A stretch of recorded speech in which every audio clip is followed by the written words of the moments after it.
Thanks for what you do with your podcast and all the rest. You're doing a great job. Hope everybody keeps tuning in. You get a lot of good info, a lot of insights, understandings of how to get strong, how to stay strong, how to use your strength. You do a great job, dude. You make things better than they are in real life, I think. If you don't follow Massenomics, y'all do it. Social media, website, everything. Massenomics.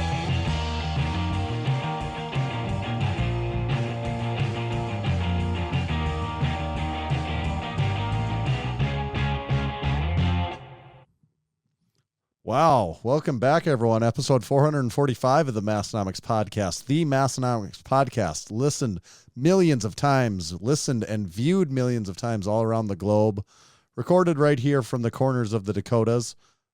We are back in the saddle again. My name is Tanner. And my name is Tommy. It has kind of been a while. Sort of. I mean, it's not... I don't know if it's really been a while, but we've been doing a lot of stuff. Way it's been a while, but that'd be sort about of it. Been a while. It's sort of been a while. We've had a lot going on. We're going to touch on everything in the world of Massenomics. We've got a special guest this week. Big Greg Nuckols is going to be joining us back.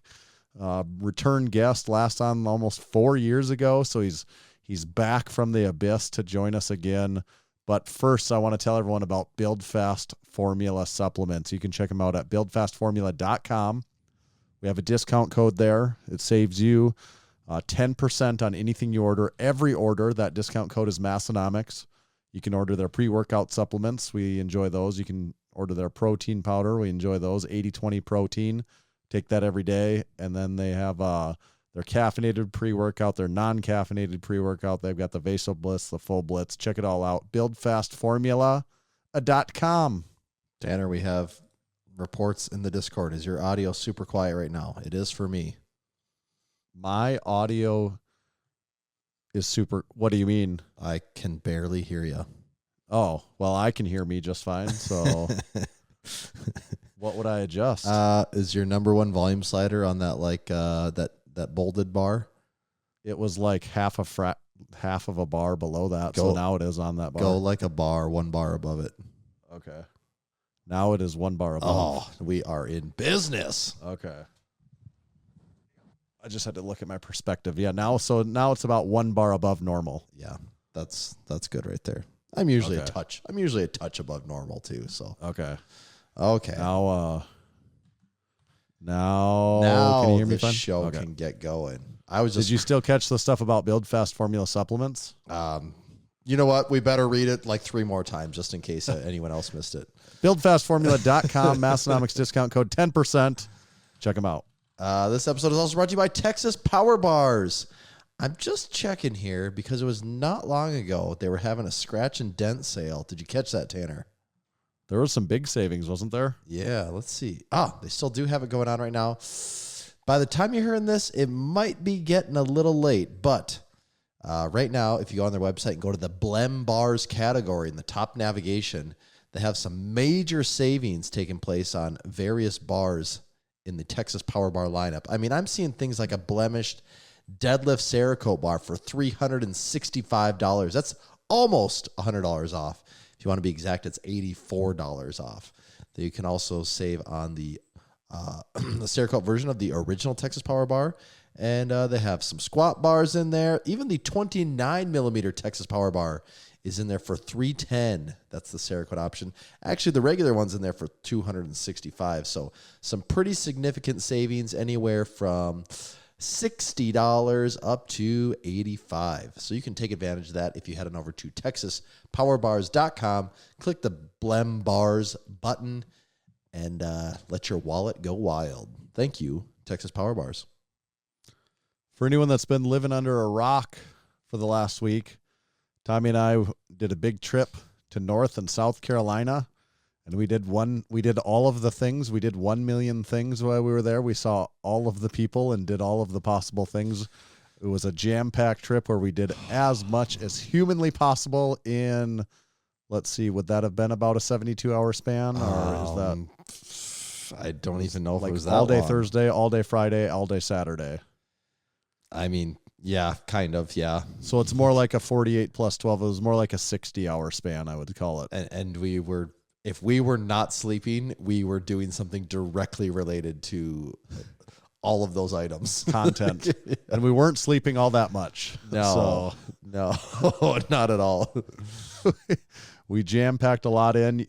So what you're going to get to see out of it, we have like 9 YouTube videos coming from that. Also last week's podcast episode, kind of weird if you're listening live. You have actually, it hasn't come out yet, but as for most of the people listening this as a recording, last week's podcast episode with Jujimufu that recorded from his gym there, and then a whole slew of YouTube videos. First one coming out is Juji's home gym home tour that we did. It's a 1 hour and 4 minute long gym tour video. It just kept going. It is a short movie. It's basically a podcast that happens to be Yeah. taking place on your feet, moving around inside a gym.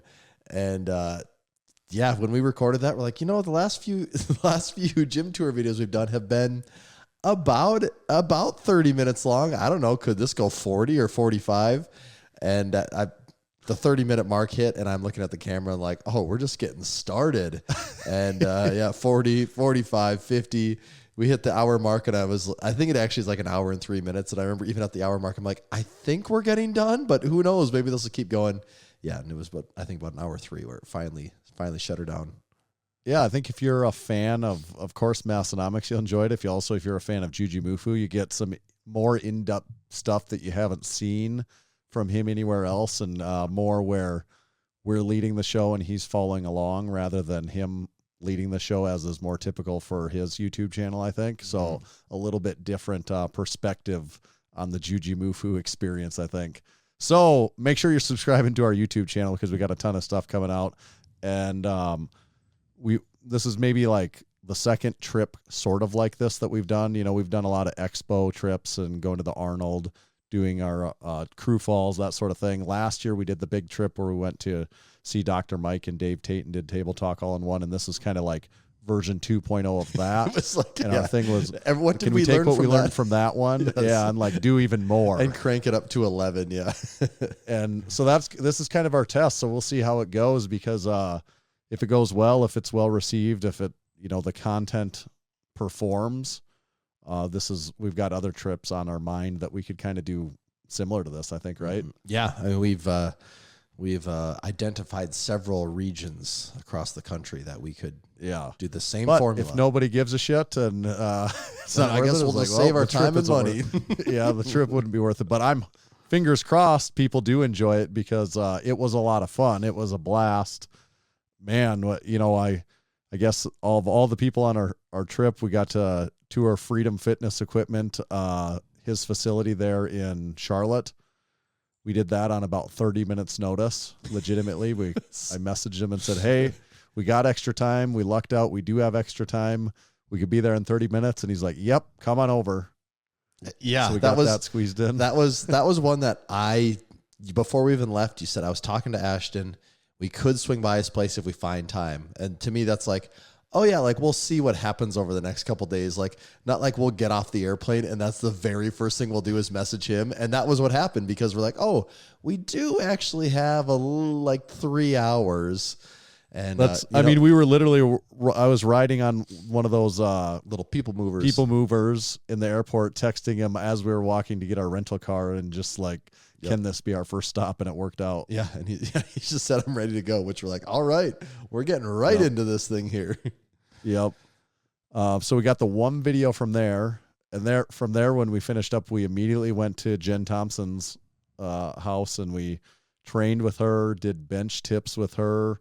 I trained with her and her husband and their son and one of their training partners. We went through a bench supplement movement day, I guess is what you would call it. Mm-hmm. Doing slingshot 3 board press, and then we got to, of course, do some decline bench. And I wasn't after all the decline bench talk. Yeah, we knew they were doing some type of bench something for that day. We didn't really know what for sure though.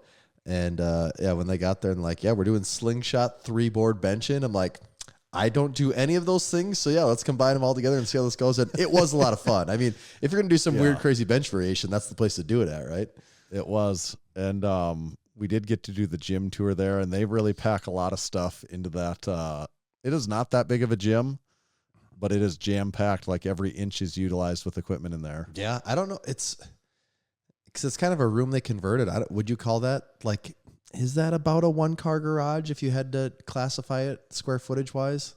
Maybe a It little almost smaller. seemed a little more square and less. Yeah, I'm just saying like rectangular. total square Yeah. footage though. It's probably pretty comparable. Like it's though, probably right? like a good sized 1-car garage. Yeah, because it's you probably know? not long enough, but it is a little wider, I think. Than, Right. But yeah, I mean, they have it. I don't know if you could really put anything else in there. They have it about as packed as you get. And it's not fancy. It's not what you would consider, it's not fancy equipment, Well, but it unless you certainly gets the consider job a done. wall, a big ass wall full of medals fancy, then yeah. Well, that part of it is pretty fancy, actually. Her medal collection is pretty crazy. And then that night we got done there at maybe like 7 or 8 p.m., somewhere around there. Was it that And we late, decided- really? Yeah, because it was dark when we drove already, so Well, it was still daylight a guess an little hour- bit. It was that yeah, storm yeah. made it a little darker, but yeah. right. But I don't think we ate until 8 or 9. And Yes, it it was drive, late when we so- finally ate, yes. And it was an hour drive, so an hour before 8 or 9, it must have been 7 or 8 when we left. Yes. And then, so we drove to South Carolina. We drove to Gaffney, South Carolina, and met Big Grant and Big BW Tax. And Grant's why did we drive podcast to sponsor. Gaffney, South Carolina? Because it was in the middle. Yeah. And that was, we took a lot of back roads to get there. It was a lot of winding, a lot of turning.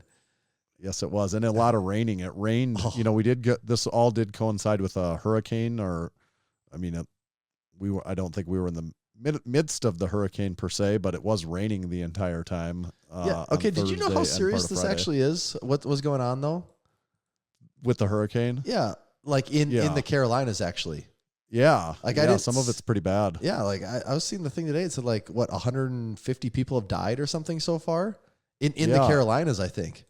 And if you were to ask me what we experienced, I would just say it rained pretty steady. It was raining steady. It wasn't even raining that hard. It was just raining steady. And on Thursday night, it was pretty windy. When we were in eating with Grant and BW Tax, Yeah. I was looking out and I'm like, yeah, that looks like, more than your just typical breeze. Like looked like the wind was getting a little violent, but Yeah. Yeah. It was picking up, but nothing, I would say nothing. We definitely didn't get any of the bad part of it because no, it just felt like, all right, we see this weather all the time in the Dakotas here. Right. It just was, I was getting sick of being wet all the time. That was the not fun part of it. Yeah. Yeah. And our hotel room was also very wet too. Like the floor was wet. Yes. I remember remember stank damp in there. the first night we got there, I went and was offloading some footage onto my computer and I had my feet on the ground. I'm like, God, I cannot believe the way my feet sweat. I'm like, my feet have never felt this wet before. And then I realized, nope, the carpet is just totally soaked in our room. Don't know why, but it's like someone just dumped a bucket of water and it was everywhere. And I'm pretty sure it was getting worse. So I don't know if it was leaking from the window or the air conditioner or what it was. But the second night I even said, should we go tell them we need a new room? But at that point, it's just like, nah, I'll just lay in the bed and ignore it. The smell will go away to me in 10 minutes. And it did. But yeah, in a more perfect world, we probably would have switched rooms there, done something different. Yeah. So we finished up eating we found a Mexican restaurant with an awesome burrito. Yes, yeah, we did. It actually was good. After we first went into members only club. Members only bar. We don't have those There in our part of the country. We didn't get kicked out, but it felt like a very particular crowd there. I would say that. It definitely felt like we were the outsiders. Like people were like, Yes. "Yeah, you're not from around here, are you?" Yes, that's what it was like. That is very much what it was like there. So that was Thursday, and then we woke up Friday, and Friday was Jujimufu content day, and we legitimately spent 12 hours at Jujimufu's house recording. Yeah, and like he told us, eating all of his ground beef and rice, and we ate ground beef and rice 3 or 4 times while we were there. And before we recorded left, videos. he basically said, "Hey, here's 3 days. Just let me know what you want to do." And we're like, "Well, we don't need 3 days with someone." Yeah. And then, we said, here's this day. And he goes, yep, works perfect. And he goes, I have you guys blocked off. He goes, come over anytime after 10 o'clock, 10 a.m. Yep. And so we're like, oh boy. Like in my head, I'm thinking, God, even if we just fool around a little bit, we'll be out of there by 2 or 3. That's a good 4 or 5. Not that we'd have to get out of there, but we'll be done filming stuff, podcasting, after 4 or 5 hours. That seems like a lot of time. And we got there at 10 a.m. and we left at 10 p.m. And we left and I was like, we were never messing around the whole time either. I don't know how that took 12 hours because we were never just like chilling and hanging out. But somehow we were there for 12 straight hours. It was like a time warp. It was crazy. We did a lot of stuff. We did a lot of talking, and we did basically 2 training sessions of sorts in that amount of time. And there again, you'll see the YouTube videos as they come out. We had a lot of fun there. His setup is awesome, and it was a really cool experience. I'm still just trying to think in my head, like, where did the time actually, like when I think back on it, the only downtime we had is we got there and probably for the first 45 minutes, we just kind of caught up and talked about things. Right. And then it was like, all right, let's get this gym tour started. And about the time we said that, the power went out. And so then we just did more of a bigger tour of the. Yeah. So then we went into like his little barn and maybe talked for an hour. Yep. But then after that, like once the tour happened, it was just go, go, go. It was nonstop. But then every time between videos, there would be like a 30-minute to an hour where we're just also talking, where it's like we're just talking shop, where it's not like we're not busy. Yeah, but it's it just wasn't like we were like shop finding a couch time. and like lounging out and hanging around. We were constantly doing something. It was like talking shop, talking strategies, talking other people in the the industry and all this or all stuff. of a sudden there's just, like you said, just this giant ass bowl of ground beef in front of you and rice. It's like, yeah, I guess we eat now. And like that happened every like 2 hours. Yes. Yeah, that was very cool. It was. And in case people enjoy the videos. In case anyone is curious, Juji and his wife Sam are even nicer than you could ever imagine. Yeah, they were great. We did a fun grip competition with the 3 of us. Yes. I think that video will be kind of funny, I hope. I think so. Where we did a typing test. That was the ultimate skill. That was the ultimate test of how fried your grip was we did a pre-grip training typing test, speed word per minute, and then after it was all done and I've never done a forearm grip day, and that is exactly what we did. I mean, we did, what was it, an hour's worth of forearm and grip exercises? It seemed like it. And then when I was done, we redid the typing test to some interesting results. And then we also did a Jujimufu workout that was like stretching and handstand push-ups and stuff like that, which was very out of my comfort zone. I dented his wall with my ass doing a handstand against his flipped wall. Himself right into that. Yeah. He said he got to commit to the flip, and I committed so hard that I actually smashed. And it was he posted watched something on his like Instagram story today, and he was doing like those handstands against the wall again, and I could see my ass print on the wall behind. Yeah, that's me. Yeah, he's like, you should sign it. Like, I'm not particularly proud of this wrecking your wall here. We finished Friday up, and then Saturday was another day that was balls to the walls. We drove back down a couple hours to South Carolina again. We started Saturday with a Waffle House visit. Waffle House. In the trip, we got Waffle House, Bojangles, and there was one other. What was the other southern fast food place that we wasn't there one more that we checked off the list? Well, we had Chick-fil-A for breakfast in the airport. Yeah, I was thinking there was one more. Maybe I'm wrong on that. Maybe it was just Waffle House and Bojangles. Or for like chains, that might have been it. Okay, that probably was then. We did eat at we had some good food while we were there. Then Thursday we ate at a place in Charlotte that was good, a bar pub thing, and but then Saturday back to South Carolina with Donnie Thompson. Yeah, and Donnie had just come out of his second knee replacement surgery, so we sat in his house for like an hour just chatting with like him, and then some of his training partners came, and it was so funny just sitting in his house just talking away because you just pick up right. I mean, we were there for a total of 30 seconds before he made the first rip joke.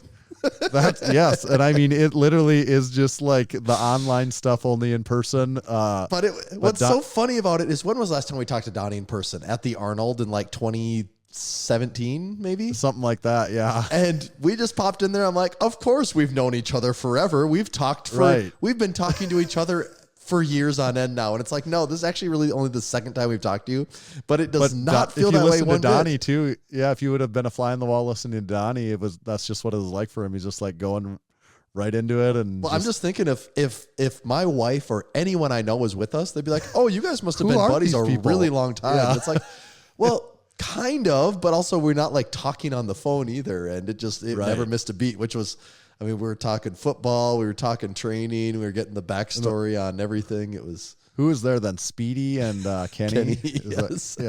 His training partners started showing up. Yeah, and they had food with them, and they were. Then we got to look at the storage shed and go through that and like his man cave section of the storage shed, and we did the gym tour and all that stuff, and it was really cool. We had to cut it short, but we did. Donnie, we could have stayed in that. I believe we could have spent like 4 more hours talking. I mean, we could have just done a 12-hour day at Donnie's, and I think he would have been fine with it too. Especially if he didn't have knee surgery, then when he could really go. He showed us and demoed us at least 3 new inventions of his that we couldn't film. And one of them, I'm genuinely like, really, I'm like, I told him too, I'm like, I'm going to buy this the second that it's, after using this, I'm like, I'm like, I want to take that home with me and just start using it now.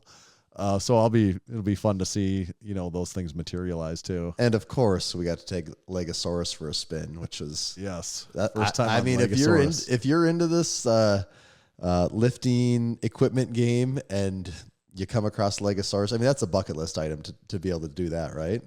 Yeah, that was pretty cool. I mean, that was really cool. Yeah. And then once we got done there, I mean, we stayed as long as we could, literally almost to the minute. And then like, yep, we're cut off and we got to drive back up to North Carolina now. And like, they're so hospitable. We almost had to like run away from. Oh, we had to. Like no way to get out of there. Yes, they were. They did not want us to leave at all. And I mean, it would have been amazing to stay. Like that's maybe the worst part of the entire trip is that we just only had a few hours at Donnie's instead of a whole day. And we made the trip back up to North Carolina. I think it took about an hour and 45 minutes, and got to the airport, got everything dropped off. And what did we get to our gate with maybe a half hour or so to spare? Yeah, something like that. And overall, it's kind of crazy with the hurricane and everything going on. We never had any flight problems. I could not believe that. That was actually giving me something. I think I'm just safe enough at home now to just call it. There was no issues. When we were getting to go on the flight back, there was about 5 times when I was going to say like, I can't believe how we haven't had any issues. And I was like, nope, I'm not saying it because the second I say it, something's going to happen. That was before the trip, before we even left. I was feeling pretty good about things. And then I see this hurricane stuff out of nowhere. And I'm just thinking, oh my God. And I saw how they were saying Atlanta was supposed to have some issues. I'm like, of course we fly from Charleston to Atlanta on our return flight home. I'm like, yep, we'll just be stuck in Atlanta for 4 days. I'm calling it right now. It's going to happen. I know it. And it just gave me a really uneasy feeling knowing that this what potentially could be a 3-day trip could turn into, I don't know, a week-long trip. Yes. And luckily, just somehow by some stroke of luck, that did not happen at all. So I felt pretty good about that. Do you got a can over there, Tommy? I do. And this is an interesting one. This is a can that was given to us at the Lift Hard, Live Easy Classic this year. Actually, there was just a bunch of these sitting at the gym the weekend of like 6 of them or so. Like someone left at the gym on the counter by the sink. So I assume someone intended for these to be what's in the can items.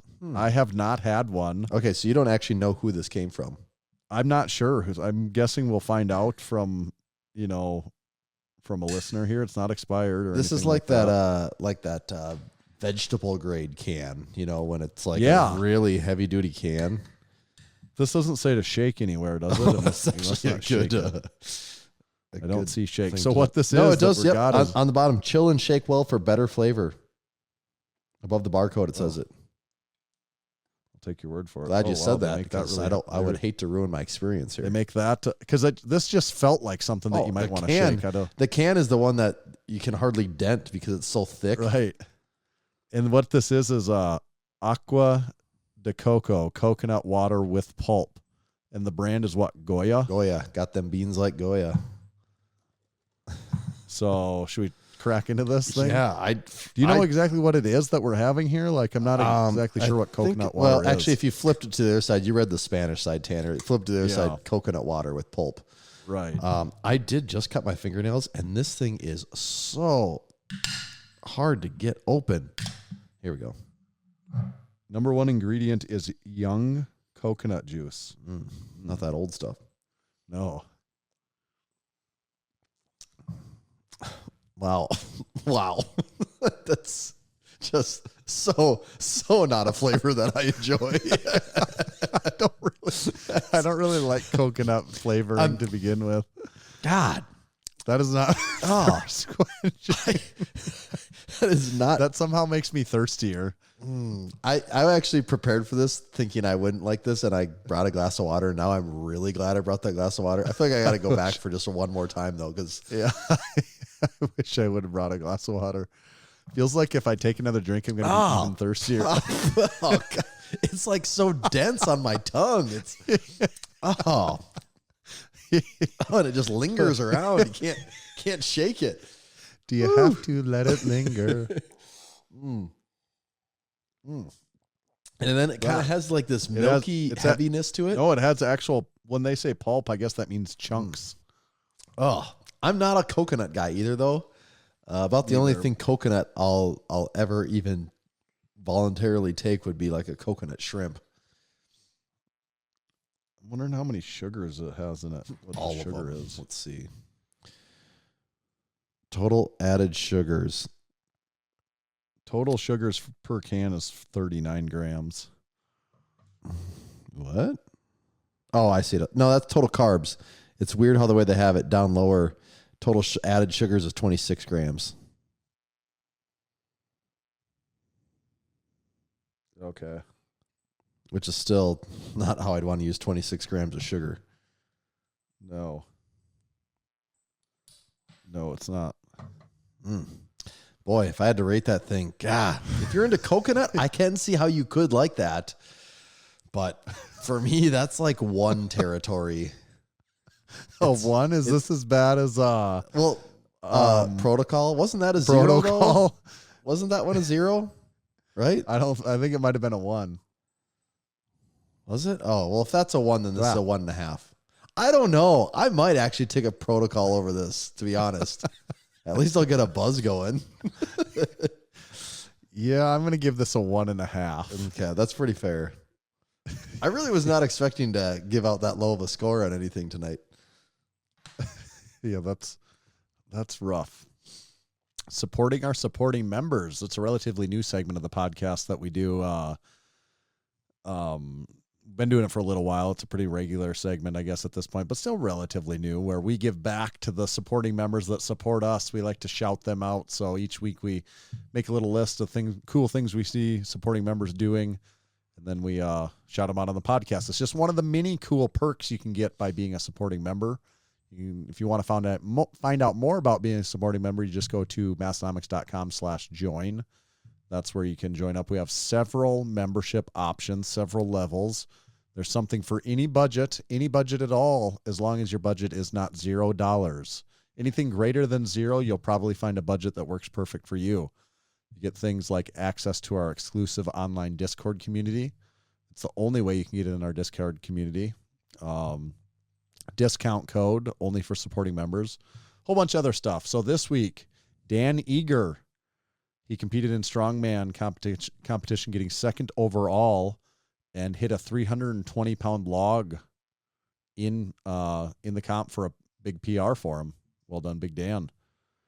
And then Big Chris Mark was the 300 and some person to officially get marked in the book in Scotland for successfully lifting the Dinnie stones. He got air under both the stones, and that was very recent. I think he just posted that here. So he was what number Big you Chris said? Mark. 319th or something like that. He said. That's pretty cool. Still, I did just see that the is video really right before cool. this, and I mean that is really cool. But I'm still surprised that that number is that low. That's awesome. It turns out they just double checked. He was the first man to officially get in the record books with 2 first names. For Like, wait, are we going first or last first? I can't tell what one I'm doing here. like, wait, is this 2 people or 1? Was Chris and Mark both here, or You realize only one person's allowed to lift these, right? Chris grabbed one stone and Mark grabbed the other? It doesn't count. Congratulations, though. That's really cool. That's cool beans. Our guest has arrived, Tanner. Okay, should we get him on and do ads after? Yeah, or should I do well, an ad? maybe do an ad. Should I do an ad? I'll do an ad while you kick people off. There you go. I'm gonna let everyone listen to a little something. This is the Strength Company. We've set out to build a better barbell plate on American soil. We ended up here at Wisconsin's legendary Wapaka Foundry. With over 60 years of ironworking experience, the foundry had the knowledge, technology, and processes to build our weights to our exact specifications. The Strength Company plates are slim but rugged, smooth but easy to grip, and electro-coated for durability and to look great in your gym. This is the next generation of American iron. Only available from the Strength Company. Check out the Strength Co's plates and all the other strength equipment at thestrength.co. We ready? Let's do it. Excellent. We are joined by the one and only Big Greg Nuckols for a second appearance on the Massenomics podcast. First one I had to check was January of 2021. And that feels right. Yeah. Yeah. Our technology was so limited at the time that it was audio only from a simple phone call at the time. Yeah. I was trying to remember because I knew I had done Massenomics before, and I was thinking, like, is that the podcast that I just got a phone call for? Yeah. Okay. That certainly my first experience with that. And, times have changed. Yeah. Zoom was invented in the last 3 years, so it's crazy how things progress. Yeah, we were well known for that. I think about the third time that Dr. Mike called us out for just calling him on the phone for a podcast, we felt peer pressured enough that we had to actually start doing this over Zoom. I'll be honest, I liked it because it meant that I didn't have to put on a shirt.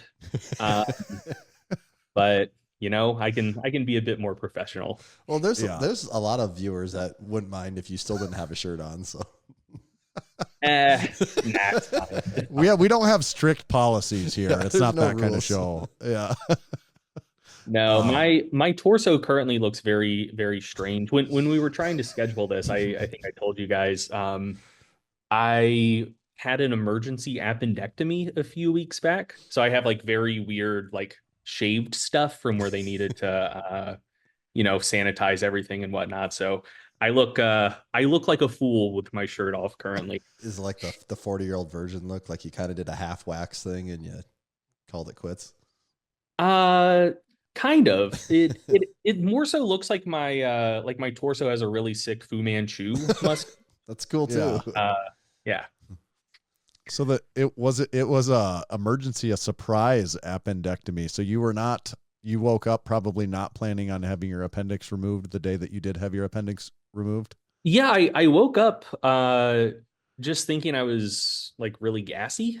Like I woke up with the sensation that my tummy doesn't feel good, but a big shit will fix everything. And we've all been there. Say, so you woke up like how is this different than any other day? And unfortunately, it never came, and it just kept getting worse throughout the day. And so I was like, okay, there might actually be a problem here.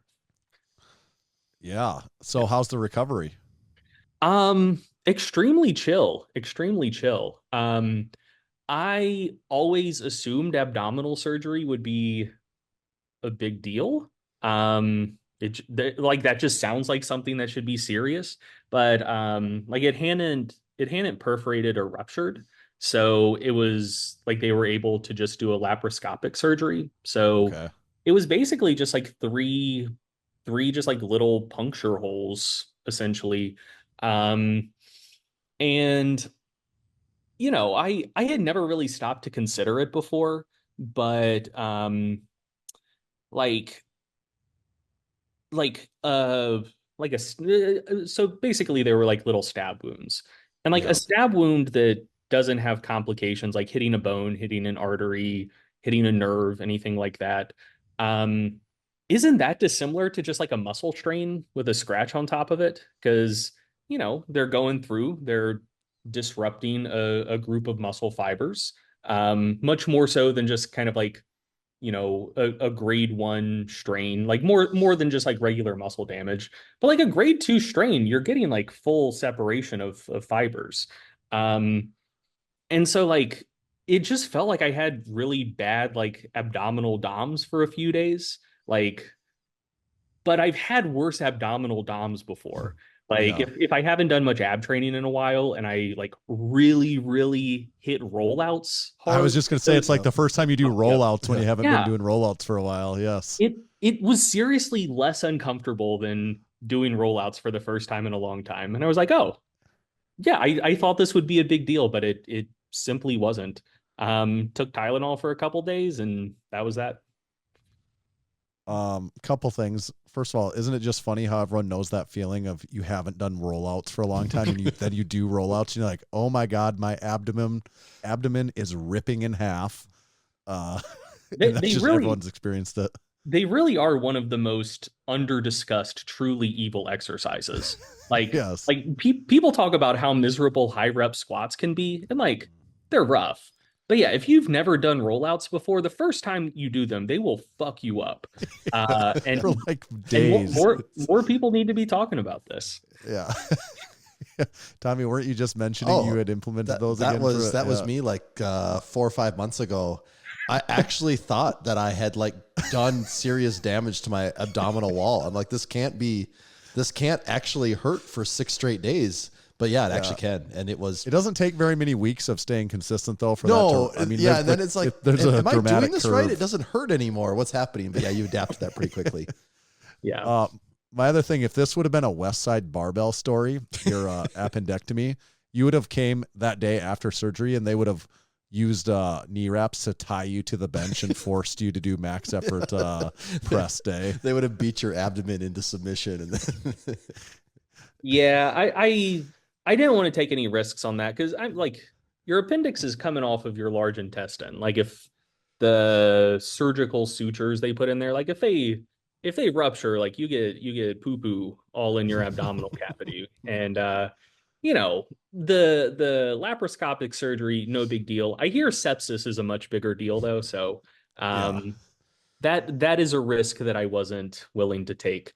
But it really, like the recovery really was no big deal. Like as soon as I got home from the hospital, I was just like back to my normal schedule. It didn't really, the thing that was the roughest actually, and this surprised me, is they put like inflatable cuffs on your calves to I guess like just to keep circulation moving and to make sure you don't have blood pooling in your calves. Apparently that reduces your risk of blood clots while you're under anesthesia.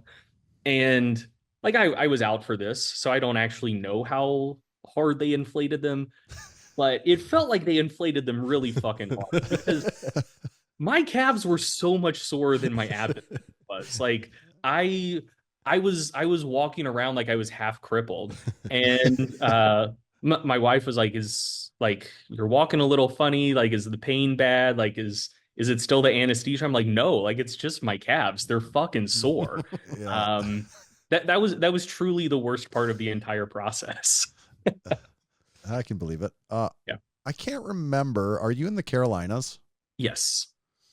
We were just there, both Tommy and I, our first trip, we got North Carolina and South Carolina in. We made it basically just in time. We were there exactly over the hurricane, kind of coincidentally. Oh, we were there from this last Thursday through Saturday. Where at? We were in Charlotte area mostly, and then in South Carolina, we were in Columbia and Gaffney. Nice. Hell yeah. So where are you from North Carolina or? Yeah, I'm from North Carolina. I'm from I'm from like an hour north of Charlotte originally. Okay. I'm gonna say where, and no one outside of a 30-minute radius of where I grew up will know where it is. I'm from Davie County, Moxville, North Carolina, Okay. but I'm currently in Raleigh. Okay. Yeah. So what was your hurricane experience there? How is it? It was minimal. Yeah. Like it was like it really like devastated the western part of the state, like Asheville, Boone, the Highlands more generally. But yeah, like we're 3.5, 4 hours east of there. And Right. so, like we had like a tornado watch, we had a flash flood warning, but it was like what we actually got wasn't outside of the range of just a kind of normal late summer thunderstorm. Because we have pretty gnarly thunderstorms here from time to time, and what we got was yeah was it was heavier rain than normal, but not, yeah, maybe like 2 standard deviations from the mean, but not anything crazy. That's pretty much what we experienced there, right, Tommy? Like I was Yeah, just feels like a really rainy day with maybe a little extra wind than normal. Yeah, yeah, that's about what it was like in Raleigh as well. So the appendix surgery aside, in 2024, what does your training look like now? What are you up to? What would you, if you didn't have an let's pretend you didn't just have an emergency abdomen surgery. What has your training been kind of looking like? Um, so I mean, really, I'm just lifting weights. It would be a stretch to call it training. Okay. Like I get in, I do kind of a front of the body day, back of the body day. So like pressing and quad based lower body stuff one day, pulling uh posterior chain based lower body stuff one day. And just kind of just pumping it out, man. Like it I would also feel like a fraud if I called it like bodybuilding training, because like I'm not gonna step on stage, but like bodybuilding training basically. So how long have you been doing that now? um I've been doing that since mm, it's probably been about 2 years. Like once I started going to a gym again after COVID, like once everything like opened back up and whatnot. Um, yeah, like I realized I realized maybe like 3 or 4 years ago that um I wouldn't say I wouldn't say powerlifting has like fully passed me by. Like I could hit it and put up some pretty big numbers again, but I am mm, I don't know. I'm not that motivated in just like hitting big numbers for the sake of hitting big numbers. Like I want to hit bigger numbers than I've ever hit and chase records and whatnot. And I do get the feeling that I might be a little bit beyond that. Um, like my entire lifting career, I had back issues, and they just got progressively worse. And like I always knew how to manage them, but the amount of management I needed to do relative to the amount of like hard training I could do, that ratio gradually got more and more out of balance to the point where like I think I could, and this is probably me having excessive confidence in myself, but I feel like I really could like fully get after it again if I could treat it like a full-time job. Like if I could carve out 4 hours per day, like 2 for training and 2 for just getting and keeping my body right, yeah, yeah. I think I could do some damage, but more realistically, I have about an hour and a half a day to do stuff, and it's just not enough to do like the amount of maintenance stuff that I would need to do to Yeah.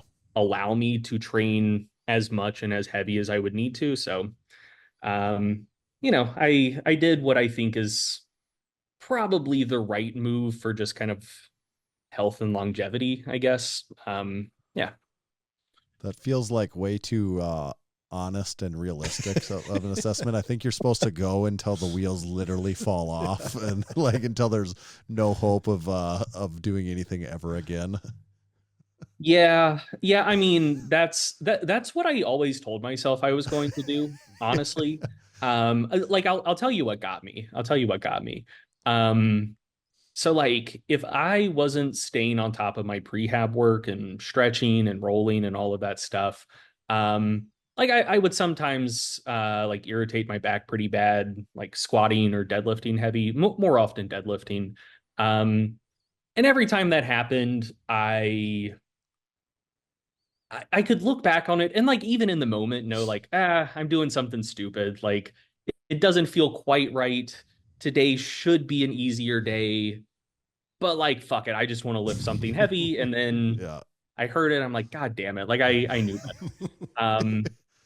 And like that was a thing for a while, but that was, you know, like it wouldn't really affect other stuff I wanted to do basically.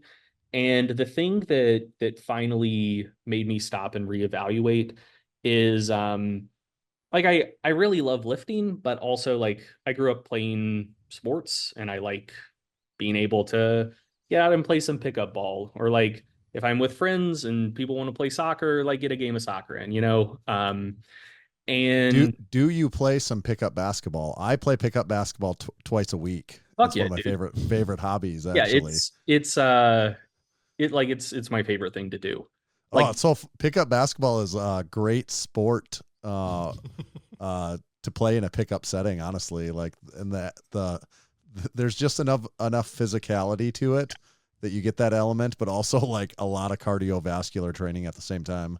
yeah, basketball was my first love. Like it's and honestly, like I don't know if I should say this on a lifting podcast, but like I always liked it more than lifting. Like I'll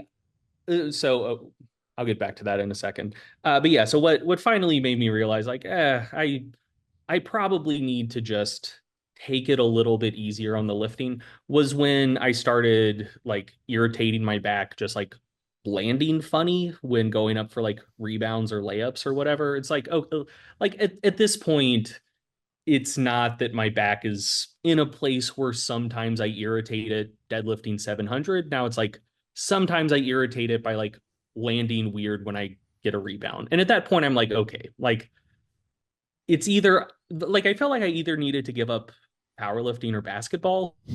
And if I was still competing for records in powerlifting, it would make it a bit tougher. But I was like, there's some really fucking strong people in the sport now. Like I don't know about all that. So yeah, let's just kind of transition into the next phase of my life.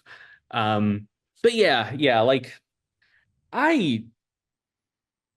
the thing about powerlifting, the thing about sports that I like is it's a competition, you know, like a lot of winning and losing takes place in the phase of preparation. Like, you know, you need to practice your sport, you need to be good at it, you need to have the physical tools necessary to succeed, but there is also like their strategy, you know, like if you're playing basketball, you could be playing against someone who's like taller and quicker and can jump higher than you, but like you have nifty little moves and you can fake them out. Or in the case of a team game, like you can just know the game well. Like you know where to cut, you know like Right.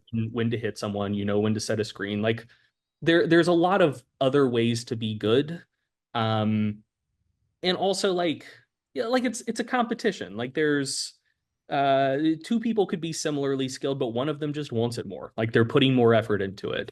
Or you just like have a better game plan than the other team. Like there's a lot of elements there that make it like a very dynamic experience where it is always kind of up in the air. Whereas like with powerlifting, it really is just truly 100% like preparation and did you pick the right parents? Like it's You kind of know, like if someone squats 800 and the other squats 700, relatively close to those two, on the day of, there's really no unknown variables outside of Right. like someone getting hurt that day, or in like which case, horrible attempt selection. right. Yeah. Just like really, really bad attempts. But there's not much room for, like you described in basketball, all the variance and all the, all the nuance and different things people can be good at. It just doesn't really, you kind of can predict with probably a lot more accuracy the placing of a powerlifting meet before it starts than, something like a basketball tournament or something, that sort of thing. Yeah, exactly. And like I don't know, like I do, like as someone who grew up like playing sports and really, really loving sports, like I did always just feel like some of that was missing when I was solely focusing on powerlifting. And honestly, like I got most of the joy from training and finding training partners who I think were wired similarly. And like programming, what is that? Like you have something written down on a piece of paper, but the best training sessions are when you just like go in the gym, you and your training partner, you and your crew are just like talking shit and you find something to compete on.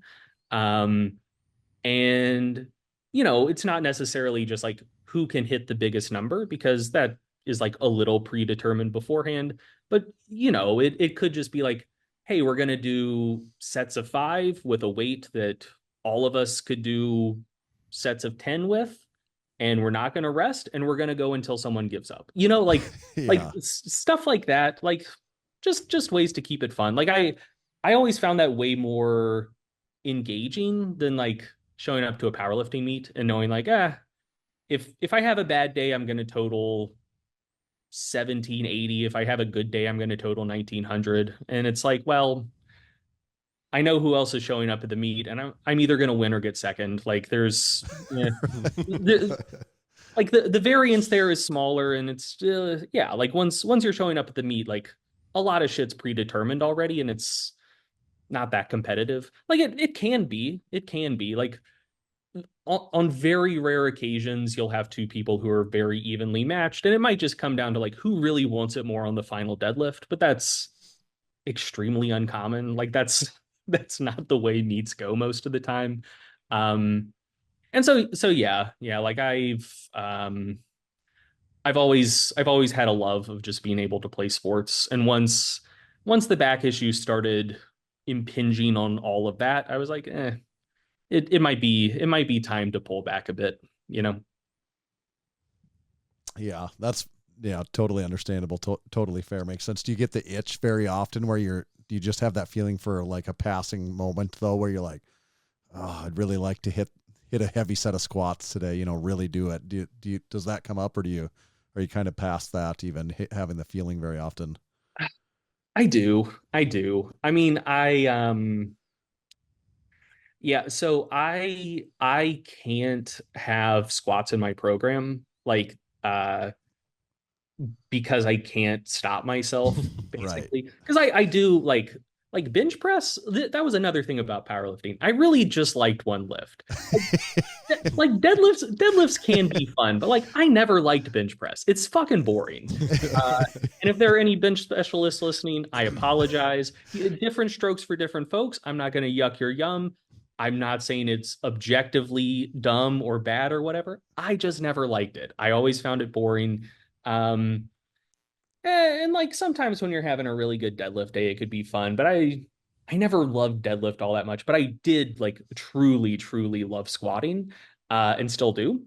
And yeah, so I currently leg press because like as soon as I get a bar on my back, like I'm maxing out. Like it's like and give it a few more years, I might be able to control myself a little bit better, but I truly can't. And like especially if I haven't squatted heavy in several months, it's just like like it's you know, it feels a bit like the way like uh like people in AA describe drinking. It's just like I just can't do it at all because I can't do it responsibly. Like Right. I cannot squat responsibly. Like if I get a bar on my back, like I'm going to go until the wheels fall off. Because that's what I like to do, you know? So yeah. So That's a good I comparison. definitely I do get that urge, but I mostly get that urge once the bar's on my back. And then I'm like, okay, Right. you know, I'm like, there's nothing on my calendar where I'm gonna need to be on my feet all that much in the next 2 weeks. What's the worst that could happen? So yeah. When you were last on in January 2021, like we talked about, what was MacroFactor status at that point? When did MacroFactor first release? Had it released already then? I can't remember. What month was it? January 21. It launched in September of 2021. Okay. So it hadn't even launched yet at that point in time. We might have, I don't know if we were aware of it or if we talked about it at all, but Tommy's been using it now for how long? We started like first week in August. So August, September, yeah, about 2 months now. Oh, sick. Yes. Nice. So what, and even when you're on your trip, have you missed anything for the most part? Like, I have, you know, with the exception of, okay, you're on vacation, you're eating a burger here. So it's like, I think that was a 1/3 pound patty and it had cheese. Like, you know, when you got to guess, but Yeah. I have never intentionally left anything out. I got to complete it all every day. And I've been pretty, I hit a period of being pretty sick in September and I still kept up with it then too. So I feel like at this point it has become a habit in my life. And we've talked about it actually a lot on the podcast. And I learned a lot about myself and my eating habits through this. And for me, like eating has never been, I've always been relatively lean. Like when I first started going to the gym, I weighed like 165 and I've gotten all the way up to 230. And then through there, I've gotten back down to like 195. Now I'm sitting at like 215 ish. And like my first month or so in it, our first couple of weeks, I'm like, I'm just going to do what I do and just see like, where does this even stack up? And for me, and I'm curious, you probably hear a lot of people's different stories here. For me, well, the biggest eye opener was just I was so low on carbs, like unknowingly, really, really low on carbs. Like there was a lot of days where I'd be under 120 grams of carbs. There was probably even several days a week where I'd be under like 100 grams of carbs just because I just wouldn't do that much. And so then I'm making it up in fat, you know, like that's where the extra calories are coming in. But I mean, is that a common thing that people have? I think it is pretty common. I think it's pretty common with a lot of lifters who are around our age. Because I do think we've been living in a low carb world for a while where I think, God, within like the last 10 to 15 years or so, I would almost guarantee that every lifter has tried a low carb or ketogenic diet at some point. And like even if you don't like fully buy into the like carbohydrate insulin model narrative or whatever, you know, I do think a lot of people at least like have the inkling in the back of their minds a little bit that like, even if I don't like fully buy that, if I am trying to manage my weight, it is easy to just like dial back the carbs a little bit. So I think a lot of people do just like find themselves I think a lot of lifters find themselves on like fairly low carbs, and I think a lot of folks, especially who may have had like kind of a low fat, like quote unquote clean eating background for a while, if they try low carb dieting and they're like, well, I do like steak, I do like burgers, I do like cheese. Even if they decide like really committing to this lifestyle isn't for me, the food choices I do think are just objectively more delicious. And so then if you're trying to watch total calorie intake, and your preference is towards like a high protein diet that consists of a lot of like fatty meats or fatty dairy, like it just kind of naturally sorts you into a lower carb diet. So yeah, I do think that's pretty common. Okay. And okay, I could ask you before we go too much into the details of the app, because I do have a bunch of questions I could ask you. I guess first, what was the process like of launching the app from idea inception to launch? How long of a timeline are we talking here? Oh man. I guess that depends a little bit on how you conceptualize it. So what the kind of okay, here's the full story, I guess. So in 2015, 2014, 2015, one of the two, um, we used to sell a product called the Training Toolkit, which was like, I think it was $10. And it was basically just like a collection of spreadsheets. Like there was a program in there somewhere. There was a spreadsheet where you could just kind of like fill in stuff and use it to get like analytics on your training. And one of them was called the self-correcting macro plan, which was basically like a much worse, dumber version of the MacroFactor algorithm, where basically you would plug in your weight every day, you'd plug in your calorie intake every day, and answer some questions about your preferences for fat versus carb ratio and what level of protein you wanted. And it would roughly estimate your total daily energy expenditure from your weight and nutrition data. And then from there, calculate macro targets based on those kind of like preference-based questions. So yeah, like it's that was like 2015, and it was okay, but it only took data on like a week by week basis. So if for whatever reason, you had like big water weight fluctuations, it might look like you gained 2 pounds in a week or lost 2 pounds in a week. So like the recommendations week to week could be a little bit erratic. But yeah, that was the And this was all spreadsheet, you're saying? This first one? Yeah. It was a spreadsheet. And so yeah, like we sold that in like I think through early 2016 or so. And eventually we stopped selling it. Mostly just because like I was getting more into like I was getting more into like science and sciencey based stuff, and I was trying to learn things and trying to like you know the idea where like when you only know a little bit of stuff, you feel like you know a lot of bit of stuff. Yeah. Like that's kind of how I was prior to that. And then like as I started gaining like more expertise in certain areas, I began to realize like, oh shit, like if I'm going to learn everything that I would need to learn to consider myself like kind of expert level about all of the things that I currently talk about, like that shit's going to be impossible. So I need to like figure out what I'm doing, like find my lane. And so I was like, yeah, like I'm really just going to focus on the training side of things. This is a nutrition product, so that's not really what I do anymore. So let's just kind of let that go by the wayside.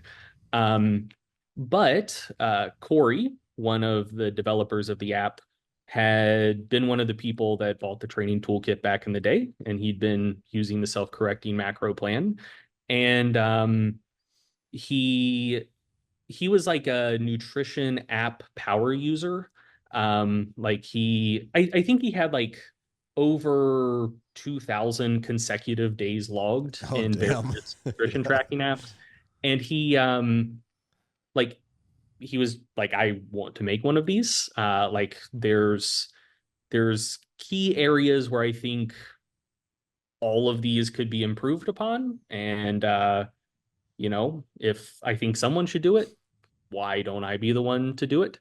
And one of the ways that he thought it could be improved is by being able to give people more like tailored and personalized nutrition recommendations. So, like if you sign up for MyFitnessPal or something, you give it like height, weight, age, whatever, it'll activity levels, and it'll give you like a very rough estimate of your energy expenditure and therefore how much you need to eat to gain or lose weight at whatever rate you want to.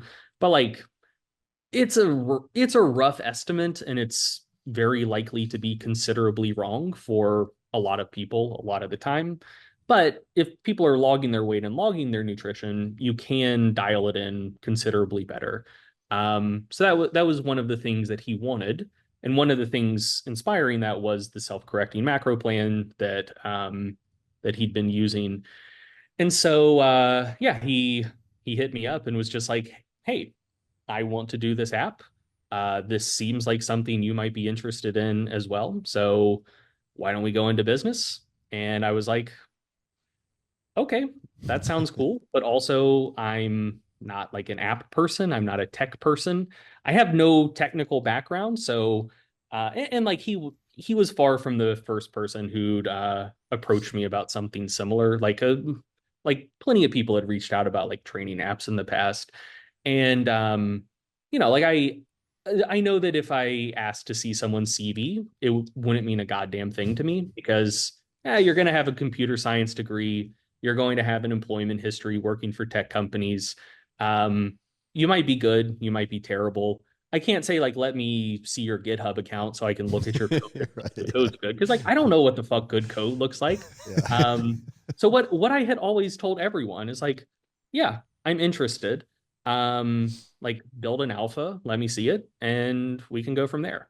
Because like, yeah, I don't know if code's good, but like I have a phone, I use apps on my phone. I think I have a decent idea of like if an app is good or not. And previously everyone, like I said that like, oh yeah, like build an alpha, we can go from there. And I would just never hear back from anyone. And Corey was like, okay, cool. Like I'll keep you posted. And he did.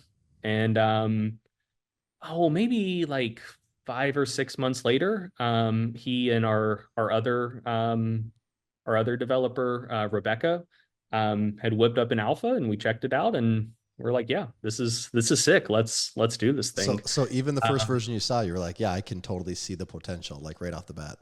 Yeah, for sure. But yeah, so I think I don't remember the exact timeline, but I think the first time he touched base was maybe like March, April of 2020, thereabouts. I think the alpha was done late 2020, give or take. The beta, like the beta where we kind of got people outside of ourselves and like family and friends into the app, that was, I believe, June of 2021. And then we launched in September. Okay. So as someone like me that is new to the app and only knows it in its recent state, I mean, has it gone through a lot of changes over the years, or was it a pretty mature app right from the get-go? It's changed a lot. It's changed a lot. It is funny when like, we still have like screenshots and like Figma files and whatnot of all of the old designs, and like I still think they look cool. But like they're not as like on trend for how they look more like 2020. Yeah. They look more unique, I guess I would say. In a way I like, but Corey and Rebecca are quite hard on themselves looking back. They're like, we should have done so much differently. I'm like, yeah, but we didn't, and it got off the ground, and it's good. Like it's fine. So yeah, like it looks a lot different, and there has been a lot of functionality added over the years as well. Like we have a public feature request board where people can submit features they'd like to see, and people vote on them. And then generally if something rises far enough to the top, we add it in the app. And then we add a lot of other things that we're like, yeah, we think you're actually going to like this, whether or not you voted on it. Kind of like the Henry Ford thing. Like if you ask people, if you would have asked people what they wanted, they would have just said, I want a faster horse. So there is a bit of that as well. Or you can have the app any color you want, as long as it's in black. Yeah. So like all of the micronutrient tracking features, and like ways to visualize that. That wasn't in the app from the jump. Like you could track all of the micronutrients, but they weren't like all in the app, in a way to be able to like track intake over time. Body measurement tracking, that was added. The expenditure algorithm and coaching features have been revamped several times. Um, God, there's so much. Well, and then recently now, so you have added. I'm going to get the terminology wrong here, but basically, Widgets. what it People were really hyped on widgets. oh, were they? Yeah. I guess Which- yeah. If you're like super into the whole iOS power user thing and like taking advantage of all those features, I can see that. But like lately, you've had some push about now when you do your weekly check-ins that there's a lot more that goes into those now. Correct? Mhm. So like, explain that a little bit. Like, what is going on there? Yeah. So, from the jump, people would track their weight, they track their nutrition. From that, you can calculate someone's energy expenditure, which, just to back up a little bit, like you guys know this already. I'm sure most people listening to this do as well, but just to make sure everyone's on the same page, the basic concept is fairly straightforward. Like if you're maintaining your weight and eating 3,000 calories a day, guess what? You're probably burning about 3,000 calories a day. If you're eating 3,000 calories a day and losing around a pound a week, guess what? You're probably burning about 3,500 calories a day. Like that's the concept in a nutshell. And if you were previously eating 3,000 calories a day and losing a pound a week, but as the diet progresses, you start losing weight slower than a pound a week, well, your energy expenditure probably used to be around 3,500, but it is gradually decreasing, as evidenced by your rate of weight loss slowing down while eating the same amount. Like that's the basic idea. So, the whole time the app has been out, you check in every week, and based on changes to your calculated energy expenditure, your calorie and macronutrient targets would update for the next week. Which for people who already kind of know how to manage their diet pretty well, like that was sufficient. But like there's a lot of people who either won't or need more guidance than that. So, to the weekly check-in system, we've added coaching modules, which currently, like the ones that are in the app right now, are a little bit just kind of like proof of concept that the coaching module system works on just kind of like a tech-based level, like making sure that we're able to serve them, and that the wizards all work and they're surfacing when we want them to and whatnot. So, a coaching module that was added is one to detect and ask people if they may have partially logged a day. So, if like you logged your breakfast but then forgot to log lunch and dinner, previously it would look like, oh, hey, you usually eat 3,000 calories per day, but like this day you only ate 1,000 calories. Cool. You only ate 1,000 calories. It looks like you ate quite a bit less. And that would therefore lead to the implication that maybe your energy expenditure had decreased a fair bit. But now one of the coaching modules looks to see like, hey, do you have any days where you logged way fewer calories than you typically did? If so, it'll surface that module to say like, hey, did you maybe partially log this day? And so would you like to maybe go back and estimate your intake for the day, or would you like us to overlook it when calculating your numbers for the next week?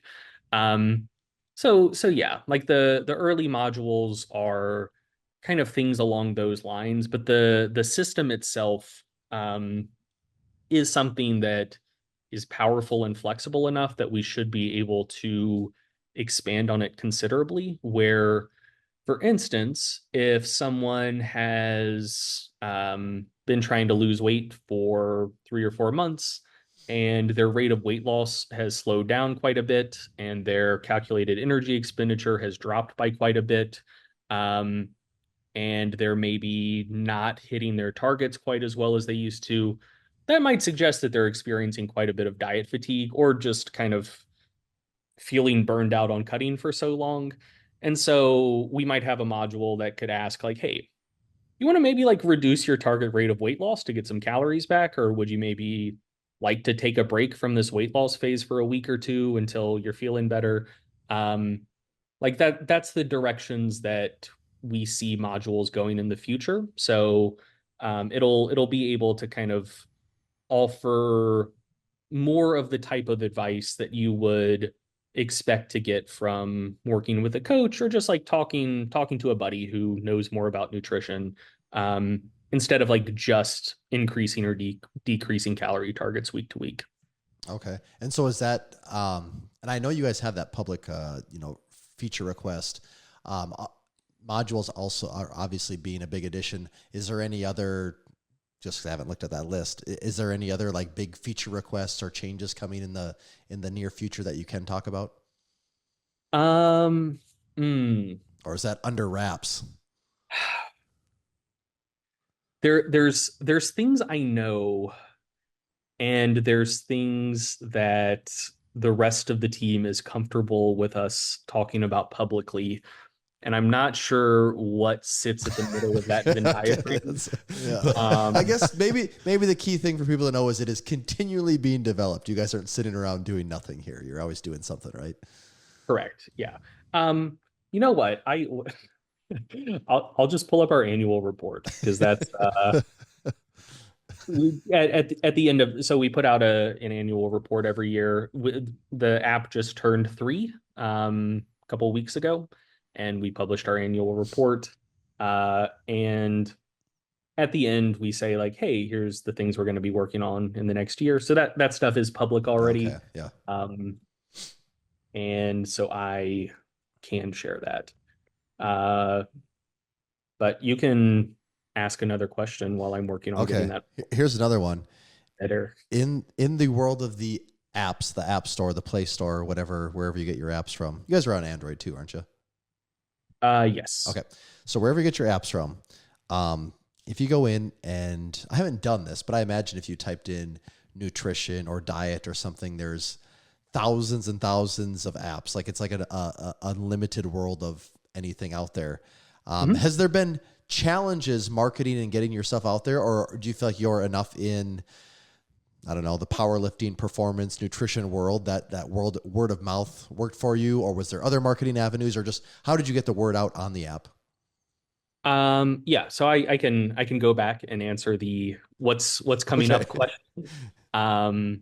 Because I have the annual report pulled up. So we have an Apple Watch app coming soon. Much like widgets, people are very hyped on that. As an Android user who does not wear watches, I'm sure people will like it, and that's cool with me. We're working on a workout app that we're tentatively targeting and hoping will launch like Q1 2026. And we are like this isn't an app thing, but this is like a MacroFactor as an organization thing. We're funding like meta-analytic metabolism research. So like there's we did an article series, and just like a big project on like resting energy expenditure and BMR. And one of the things that I encountered as I was doing that is like, that's an area of research with a shitload of research that has never been meta-analyzed. And like current BMR equations they're okay, but I think people aren't like fully aware of just how like kind of sketchy they are. Like they'll get you a decent ballpark estimate of your BMR, but it's like, if you do like a Bland Altman plot for difference between like measured and predicted BMR, the limits of agreement typically span a range of like 800 calories or so. So like around 5% of people, BMR equations under or overestimate their BMR by like 400 plus calories. So it's like, it's it's a ballpark guess at best. But yeah, like there's a lot of research that has been done. And I think there's a lot of room for improvement there. So we're funding a big project to meta analyze all of that research and hopefully come up with like considerably better like BMR prediction equations. So that's something we're working on as well. Cool. But yeah, so getting the word out about the app, it was it's gone smoother than we thought it would, honestly. So when we launched to the Stronger by Science audience initially, which, you know, is like, it's not like huge, but it's not small either. So that got about 10,000 people in the door, give or take. We had an affiliate program where we had a lot of people spreading the word. That helped a lot. And you know, like we've tried other things. Like we run Apple search ads. We've done some like sponsored content. We've sponsored some events. We're sponsoring the Olympia this year. We're hyped about that. Cool. So yeah, like we've done various things to get the word out, but at this point still like a majority of our growth does still seem to be just organic word of mouth. Like once we got people in the app to begin with, they like it and like they tell their family, tell their friends, and that's where about 2/3 of our new users come from. And so that really has been most of it. So yeah, just having like a pre-existing audience to launch to kind of get the ball rolling was big. And then once the ball got rolling, it's been rolling. And yeah, most of the growth does genuinely just seem to come from people liking the product and telling their friends. Cool. I mean, that's that does speak to the quality of the product. So that's a job well done there. And it makes my life the easier too, because I'm on the content and marketing side of the house, and yeah. Happy customers. Yeah, it's a lot easier to market that.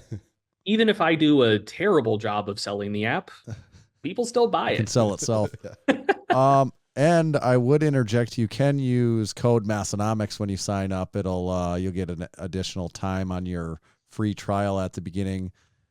So it's a win for the user because you're getting a pretty sweet macro tracking app at your fingertips. It's a win for us because Greg will send us money if enough people do it. And he said, if enough people do it, he's going to fly us to North Carolina for a pickup basketball game.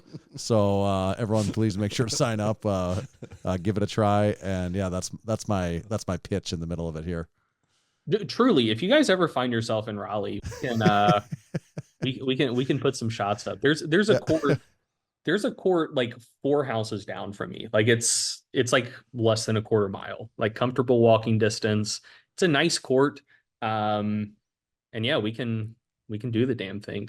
Or if you're in the market for a celebrity sighting, I don't go here anymore. We used to go to a Lifetime Fitness in Cary, North Carolina. And it's the gym that J. Cole goes to, mostly to play basketball. We were walking in one day, like I felt that there were people behind me, so I was going to be polite and hold the door. So held the door, turn around, see who it is. It's fucking J. Cole. And I was like, oh, that's sick. And he's pretty good, isn't he? He is so good. Yeah.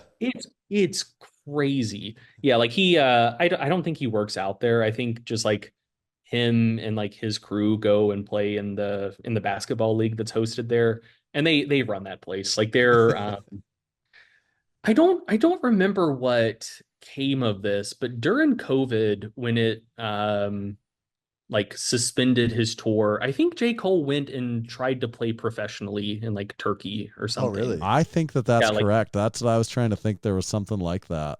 He is very good. He is extremely good. Like, did he ever play at a level past high school in any way, like an organized level? Do you know? Or he's just got just that much raw talent? I don't remember. I think he played college Did ball. he? Okay. Yeah. I don't remember for sure. Um, yeah. Okay. I've got a I'm looking at his Wikipedia page, but once again, I'm sure that doesn't make for the most engaging audio content. I have something I wanted to make sure I get to ask you about. You're at least on some level a bit of a strength, a decent bit of strength history, some of the players of the game. I've heard you reference some things over the years, correct? Yeah. I've got an interesting one that we're talking about this week. We had a couple little videos that he was featured in. Do you know about Cleve Dean at all? Cleve Dean, are you familiar? That does not ring a bell. Okay. I would mention this to you and anyone listening. You need to check out Cleve Dean. Cleve Dean competed in 1979 World's Strongest Man. Cleve Dean was a farmer from Georgia. He was one of the best arm wrestlers of the time. He arm wrestled both right and left-handed. Cleve Dean, there was reports he was about 6'7", 6'6", 6'7", and his weight, I've seen people list from 450 to some people say like 600 pounds. I don't believe he weighed 600 pounds, but I do believe he may have been close to 500 pounds. And, I've got eyes on this guy. I hadn't seen these pictures yet either, Tanner. Yeah, we posted a funny video, a clip from 1979 World's Strongest Man where the reporter is asking him, talking to him between events, and he says, "Yeah, your wife told me over there that you to ask you about this hog story."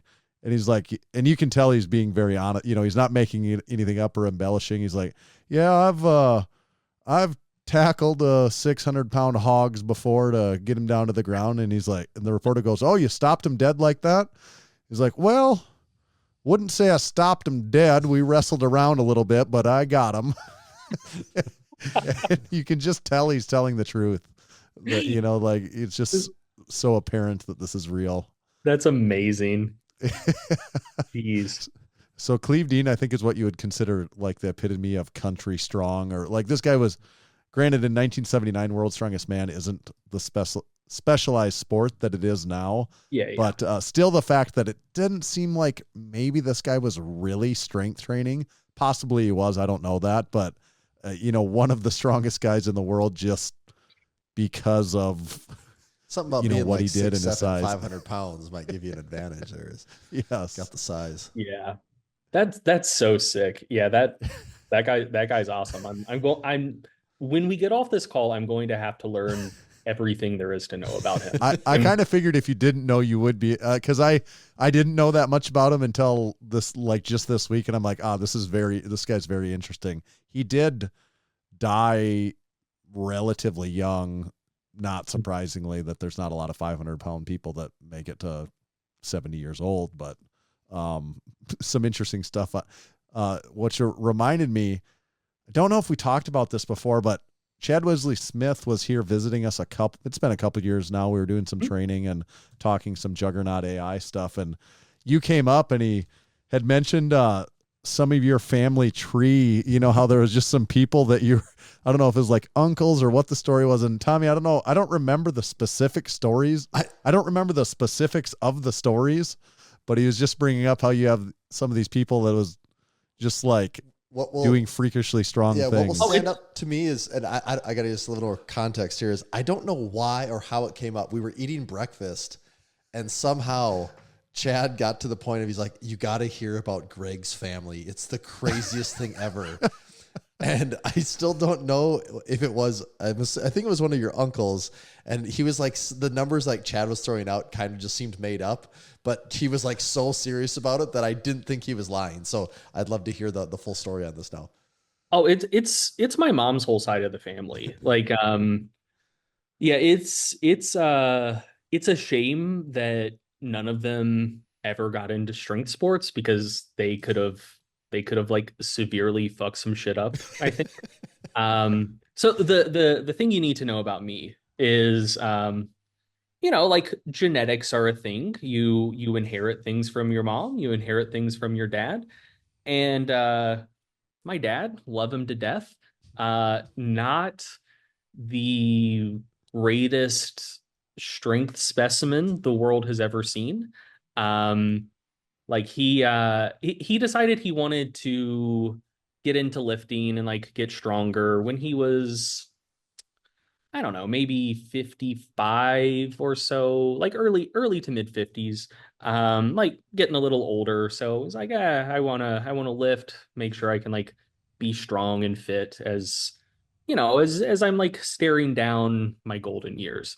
And I was like, okay, cool. Like let's get you into it. Um, and like he trained pretty consistently. I don't think he ever benched 185. I don't think he ever pulled 315. Don't think he ever squatted 225. And that's after like 5 or 6 years of like very consistent, like pretty dedicated training. So yeah, he's like 5'9", 145, like little guy. So that's half of my gene pool. And I wound up fairly strong, and that's the other half of the gene pool. But yeah, the people that got the uncut shit, as it were, much bigger, much stronger. So yeah, when I was getting into lifting, um, like there were people in my family who'd like lifted weights before for football. Like one of my cousins did. So like in the South, um, there are like kind of fly by night WWE-esque organizations like show Right. wrestling, and like one of them had done some of that, and so he had lifted weights for that. But yeah, so like there are like the markers of strength in my family are like there are enough people who have benched 5 and pulled 8 that it's just like, oh, if you're a Forrest and you've ever lifted weights, of course you've benched 5 and pulled 8. Like those are just kind of like standard rites of passage. Yeah. And so like when I started getting more serious about powerlifting, like I was still young. I still have never benched 5 or pulled 8. Like I always wanted to, like those were numbers I wanted to hit just so I could like show my face at family reunions. But Yeah, they're like, that's cute what Greg's trying to do over there. yeah. But yeah, I was like 17 or so. Like I'd been training hard for a few years, and like one of my cousins was asking like, oh, like you got into lifting, how's that going? And I was like trying to hype myself up. I was like, yeah, like I've hit these numbers, whatever. And like he just got this like really confused look on his face, and he's like, oh, like your mom said that you were like really into it, but like you're just starting out. I'm like, well, I've been at it for like 3 or 4 years. And he was like, oh. And then he just started like listing all of the people in the family who'd pulled 800 pounds. I was like, well, God, they're all much bigger than me. Come on. Like Yeah. I'm just a little guy. I'm just a little guy. I'm doing the best I can. Um, but yeah, so the other side of the story of my dad getting into lifting is my mom got into lifting at the same time. And she had just gone into remission from ovarian cancer. So, she'd been in the hospital a lot, had gone through chemo, and like she was the one who kind of like lit a fire under my dad to start working out as well. Because mostly she wanted to start working out because like she'd just been through chemo, and she was like much weaker than she had been. So like she wanted to build some strength back up. Also she's a woman, like didn't want to get osteoporosis as she got older, whatever. So she really wanted to get into lifting. And so she was like, Eddie, you're working out with me. And he was like, okay, that's fine. So yeah, the like and keep in mind, I'm like 16 here. I would have gone about things a little bit different today, but like I was young and dumb, didn't know what I was doing. Um, so yeah, like the first day that they were working out, like we had a weight set in the basement, and I was like, okay, I don't want them to work up to like true 1 rep maxes. They don't know what they're doing, but let's just load the bar up a little bit, see when things start getting challenging, and just have some numbers to as like a baseline to work off of to calculate loads and whatnot. And so yeah, my dad, he got a 95-pound squat and it looked fairly comfortable, but I forget if he failed 135 or like barely grinded it out, but it was like, okay, 135, that's where you're at. Mom smokes it. And I was like, okay, so what are you thinking? Maybe put some 10s on each side. She was like, what about the 25s? And I was like, okay, fine. Like 135 looked easy enough. I'm like, oh, fuck it. Like we can do 185. I'll spot her clip. Smokes it like an empty bar. And I was like, you want to try 200? And she was like, put another 45 on. I was like, okay, let's take the safety pins, move them up a little bit, like make sure everything. So I was like, if you want to try it, fine. Yeah. Smokes it like an empty bar again. And at that point, I was just amused. I'm like, okay, I clearly don't know the capabilities of my mother, so whatever she says goes at this point. So I was like, what do you want? And she's like, put another 25 on. Yeah. Like, okay, 275 looked like it took a little bit of effort. Like it finally slowed down a little bit. I'm like, you want to try 300 to round out the day? And she was like, well, what would another plate be? 15, and she's like, let's give it a shot.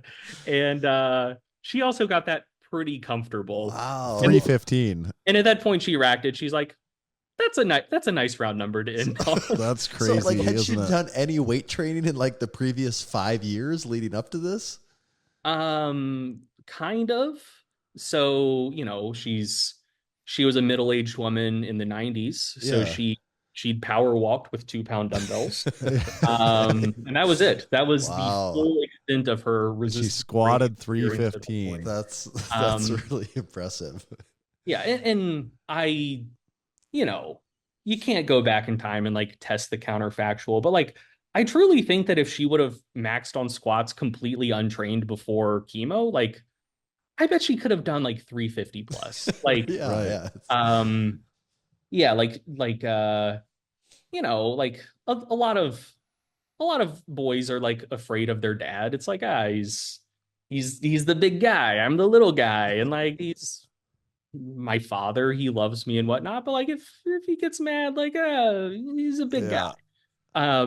In our house, it was always mom. Like I was terrified of my mother, not because she was like scary or violent, but it's like, even as a kid, I was just like, that lady's strong. Like she could throw me across the room if she wanted to. But yeah, so like she was a woman and she had brothers, and her brothers were all absurdly strong. So the most like quantifiable story about my strongest Uncle Jim that I have is like so my cousin who had told me about all of the people in the family who'd like benched 5 or pulled 8. He told me that Uncle Jim benched 500 for the first time when he was 15. I was like, I don't know about that. Yeah. And then like I saw pictures of him at 15 and I was like, I can buy that. But like big guy, and very. So also, like help me paint the picture here. When we're talking, are we saying like guys all over 6 foot weighing like high 200s? Like how big are these people? The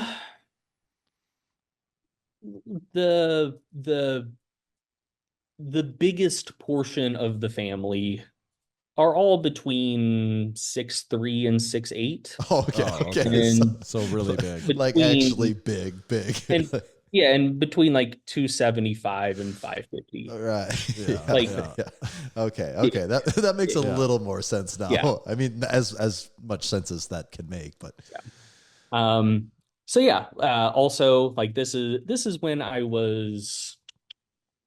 probably been training for powerlifting for about a year and a half at this point.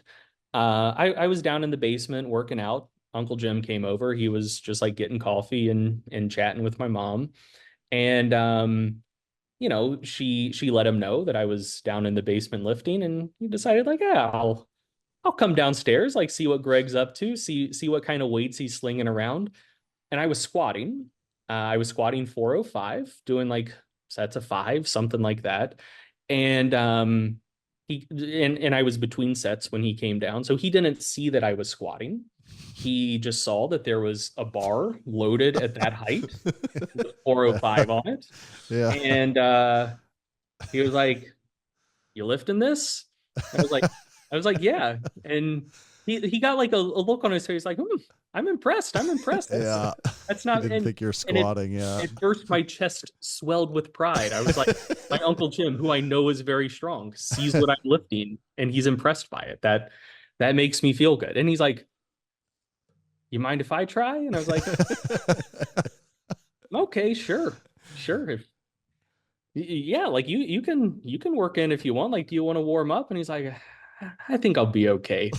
And so he does not get under the bar and get it across his shoulders. He walks up to the bar and unracks it as if he's going to shoulder press it. I was like, wait a second, we're on different wavelengths right now. Yeah. And reps it out for like a pretty comfortable set of 5, racks it and says, "Not as easy as it used to be." And like I have 100% confidence he had not touched a weight for at least 20, 25 years at that point. Like as detrained as a person could be. Yeah. So yeah, like very strong. That actually is good. People tell a lot of stories on this show, but that's actually one of the crazier ones I feel like we've heard. That's wild. Yeah.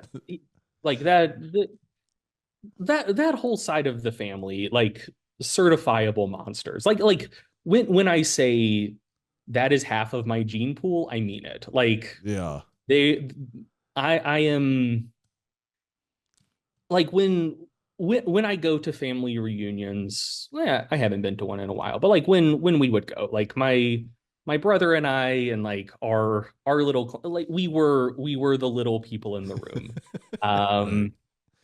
Yeah, like so one of my, I guess, like second, third cousins on that side of the family, something like that. My great uncle HB, my grandmother's brother, he was like farmer strong. Like he was a farmer, but also like pretty big guy. He was like 6'2", 6'3", and like wiry strong, but also like, yeah, if you go out like baling hay with him, he would just like grab a hay bale, toss it however far he wanted to, like just that kind of thing. Like I never saw him pick up anything extremely heavy, but I never saw him try. And I have 100% confidence that he could. His wife, Brenda, was like, she was also like 6'1", and that's like 6'1" being born in like the 20s or 30s, which very tall for a woman of that generation. Her father was over 7 feet tall. Wow. As someone like born in the 1800s. So like a lot of size in that gene pool. And like all of their sons were between like 6'5" and like 6'8". And one of them had kids that were around my brother and I's age. And like when we were all little kids, like you're all little kids. And it's like, we're little kids. It's fine. But then like you hit puberty, you hit growth spurts, and it was like 2 boys and a girl, and the 2 boys both wound up like D1 athletes. The girl wound up like 6'2", really good volleyball player, and like, my brother and I 5'10" on a good day, and just not the same genetic inheritance. But you know, I've done as well for myself as I could. Maximized. Yeah. We've got this game we play with everyone on the show. It's called Overrated, Underrated. You've actually done it before, but it's been a while. Yeah. We've got just a couple hand-picked topics just for you. It's your job to decide if each one's overrated, underrated. most important thing is you can't ride the line. You have to definitively place each one in a camp. Oh, hot takes. Hot take This central. is my jam. Let's do it. Yeah, so Tommy and I were just in the South, your neck of the woods. And everywhere we go, they tried to feed us something that we don't normally get up here. So overrated or underrated grits?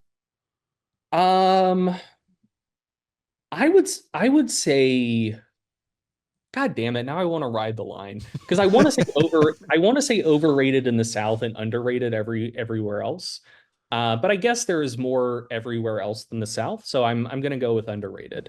I think the concept of grits, and honestly, the name's not doing it any favors. Like, you expect it to be gritty, but grits are very flexible. Like, the savory is the kind of standard, like good cheddar grits, shrimp and grits, like very good food. But you can also go sweet with it, like add a little sugar and cream to it, and it's absolutely delightful. And my God, like they stick to your ribs. Like if you have a hard day of manual labor ahead of you, either oatmeal or grits is really the play. Like it's going to keep you full and energized all day. And so yeah. If someone has never had good grits, they don't know what they're missing out on. So I'm going underrated. Yeah, and with our part of the country way up here in South Dakota, grits are like unheard of. Like I live in a town of like 230,000 people. I'm not sure you could get grits anywhere in town at a restaurant. That actually might not exist anywhere. That's crazy. Yeah, they're good. I mean, you could order them from Amazon. They're cheap. Right. I'm just saying, if you want someone to make, like, if you're like, oh, I'm gonna go have someone make me some grits and they're gonna be tasty, like, yeah, that doesn't exist here. That's not an option. Yeah. I just don't like that at like the hotels that it's the replacement for oatmeal. I'm like, because I like oatmeal, and I'm like, oh, you're making me have grits instead, and I don't. I guess I get that they're kind of like, it's one or the other and that sort of things, but I'm like, it's not the same thing. Obviously, it's not the same thing, but I don't like it when they take away my oatmeal because they're giving you grits instead. See, I do like that substitution, because grits are so, like, you can't go savory with oatmeal, I feel like. No, I don't think you can either. And with grits you can. And I don't know, like, sweet oatmeal versus sweet grits is honestly, that's a tough one in my mind, but I don't know. Like, I'm not looking for sweet breakfast, honestly. Like, I do like seeing grits at a hotel, because they usually have like shitty bacon and just like the little like packets of butter, and just like cut up some bacon, throw like a pat of butter in it, stir it up, like add some salt, and like that's one of the best breakfasts that you can put together at like a shitty hotel, I think. All right. See, we were doing it wrong. We didn't know what to do with it. It's a foreign substance to us. That's fair. That's fair. Overrated or underrated stretch mediated hypertrophy? I'm going to go with overrated, because what people are talking about when they're talking about stretch mediated hypertrophy is not stretch mediated hypertrophy. And so, like, I'm going to address this in like a very pedantic way, but the pedantry is important. So if something is mediating an effect, like, you should be able to run a mediation model on it, and the, like, whatever the in this case, like, the stimulus is, stimulus leads to a particular response, and then if something else is mediating that response, it's effectively like an additive thing.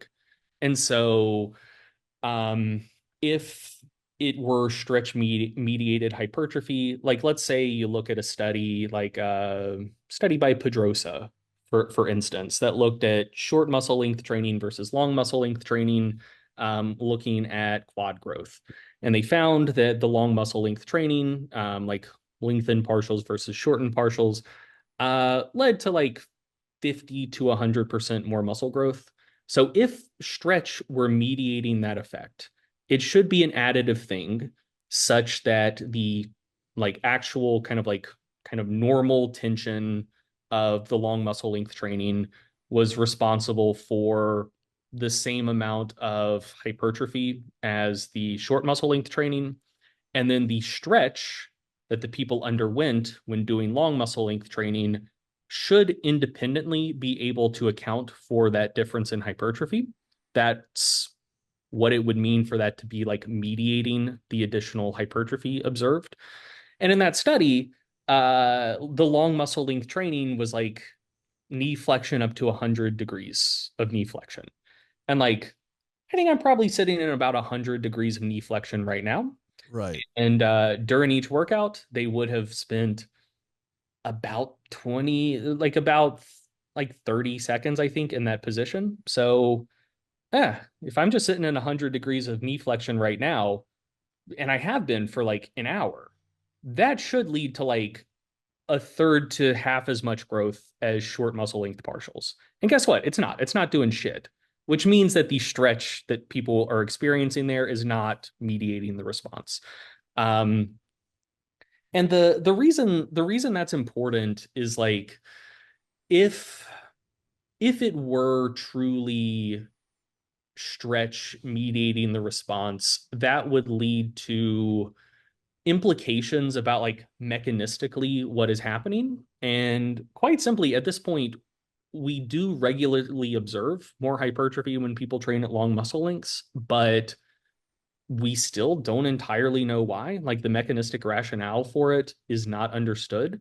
But if someone is staking out a claim that it is stretch mediated, that means that both we know what's causing it, it is the stretch, and stretch is what's mediating the response, which like it quite clearly isn't. So it's like it's leading people to a mechanistic understanding of something that the tacit proposed mechanistic rationale is incorrect. And cool.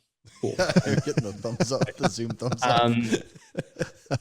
And two, like it is an area where if someone has any reasonable degree of curiosity and you're interested in how and why muscles grow, it should be exciting that we don't know why this is occurring, because it means like, hey, there's shit we don't know. And if we learn what is actually mediating this effect, there may be like downstream implications of that to learn how to grow muscles more effectively. But by kind of like staking out a claim that it is stretch and that's what's mediating the response, you're kind of like closing yourself off from asking those questions and like being open to that inquiry. And I think that's sad. So yeah, I think it's overrated and people shouldn't use the term.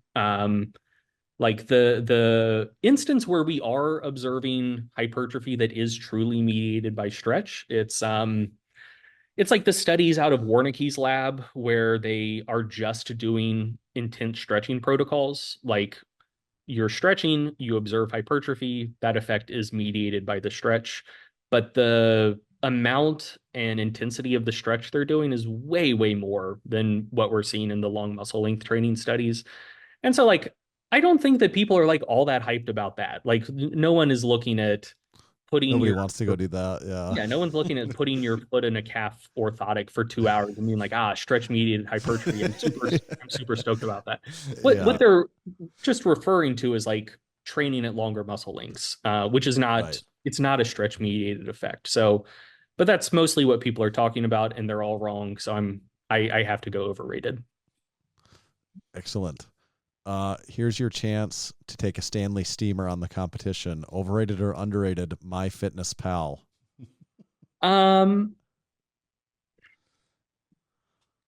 You know, what you want me to say is overrated. And I can't say underrated. This is another one where I do really want to ride the line, because I do think people don't like it, but it's just like the default option. Like I don't think there are people out there saying I fucking love MyFitnessPal.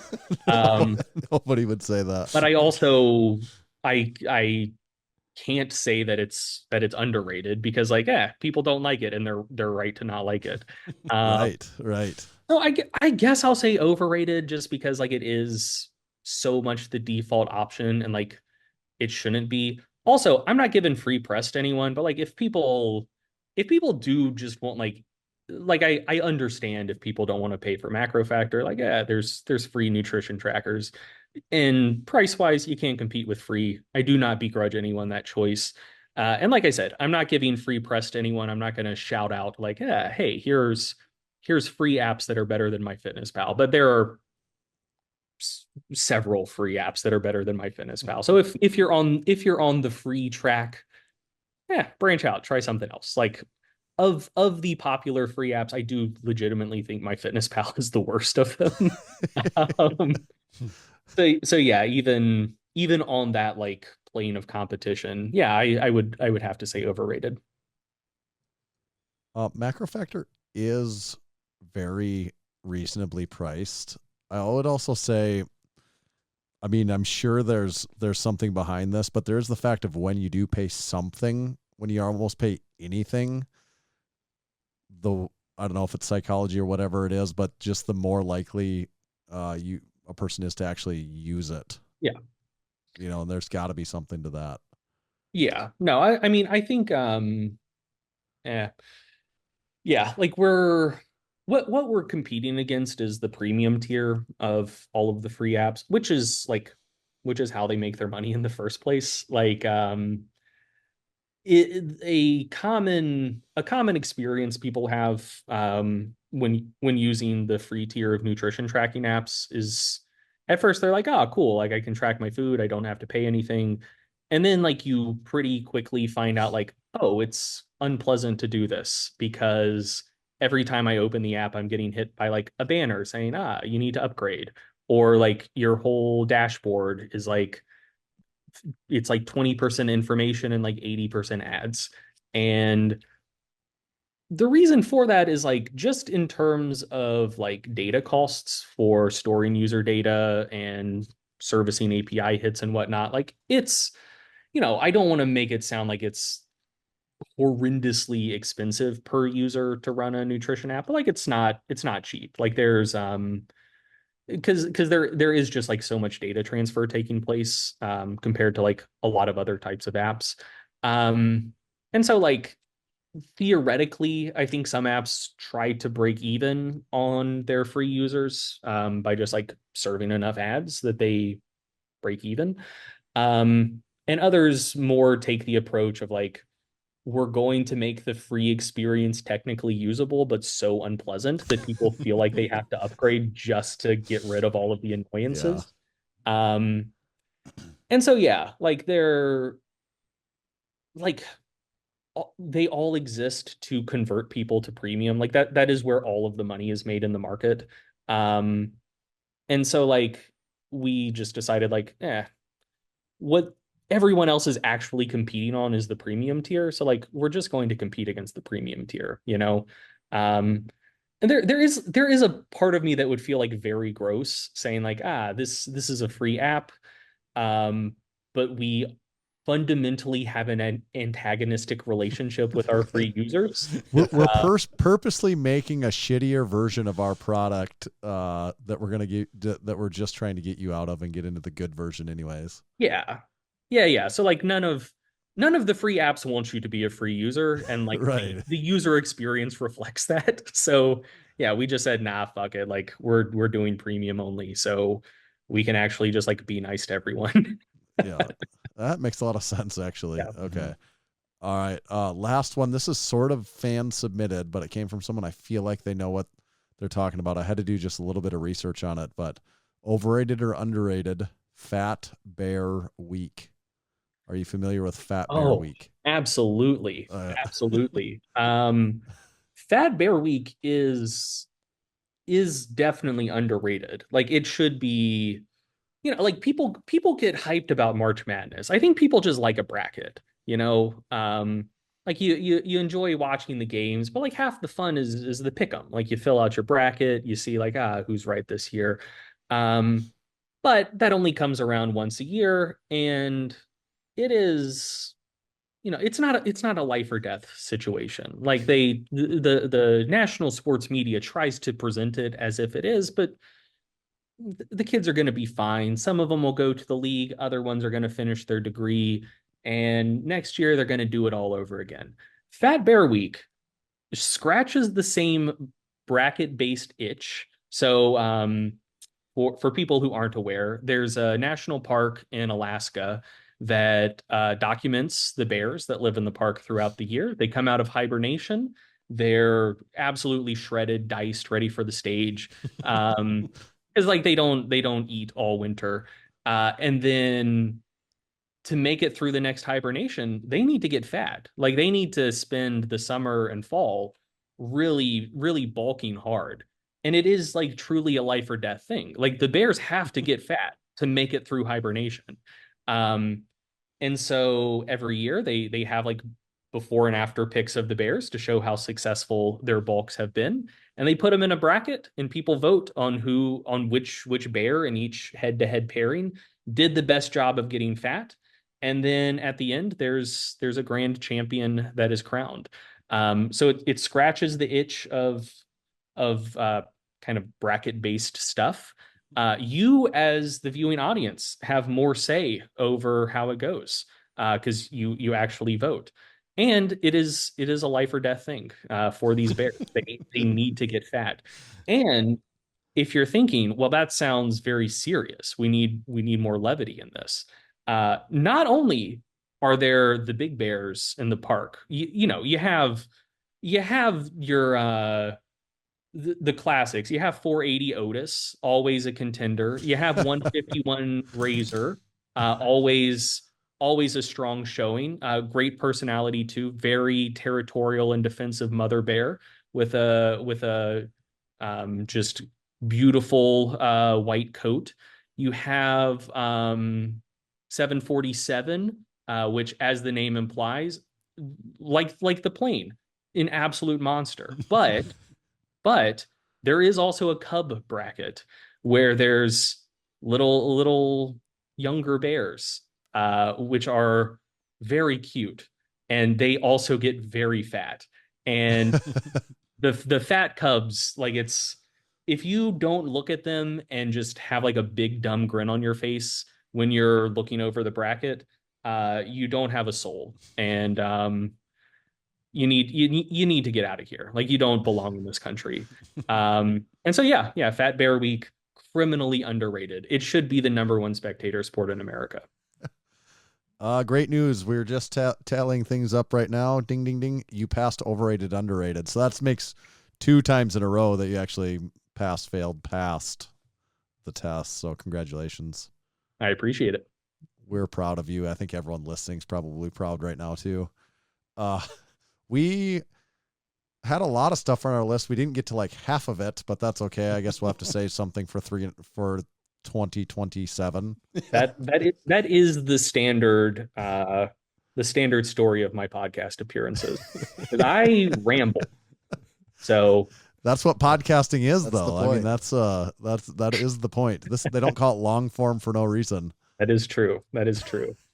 And plus, we got to save something for next time, anyway. So that's perfect. And Absolutely.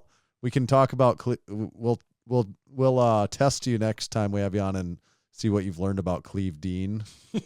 Sounds good. I'm not actually. As the more we talked, I'm not sure if you're not somewhat related to Cleve Dean on.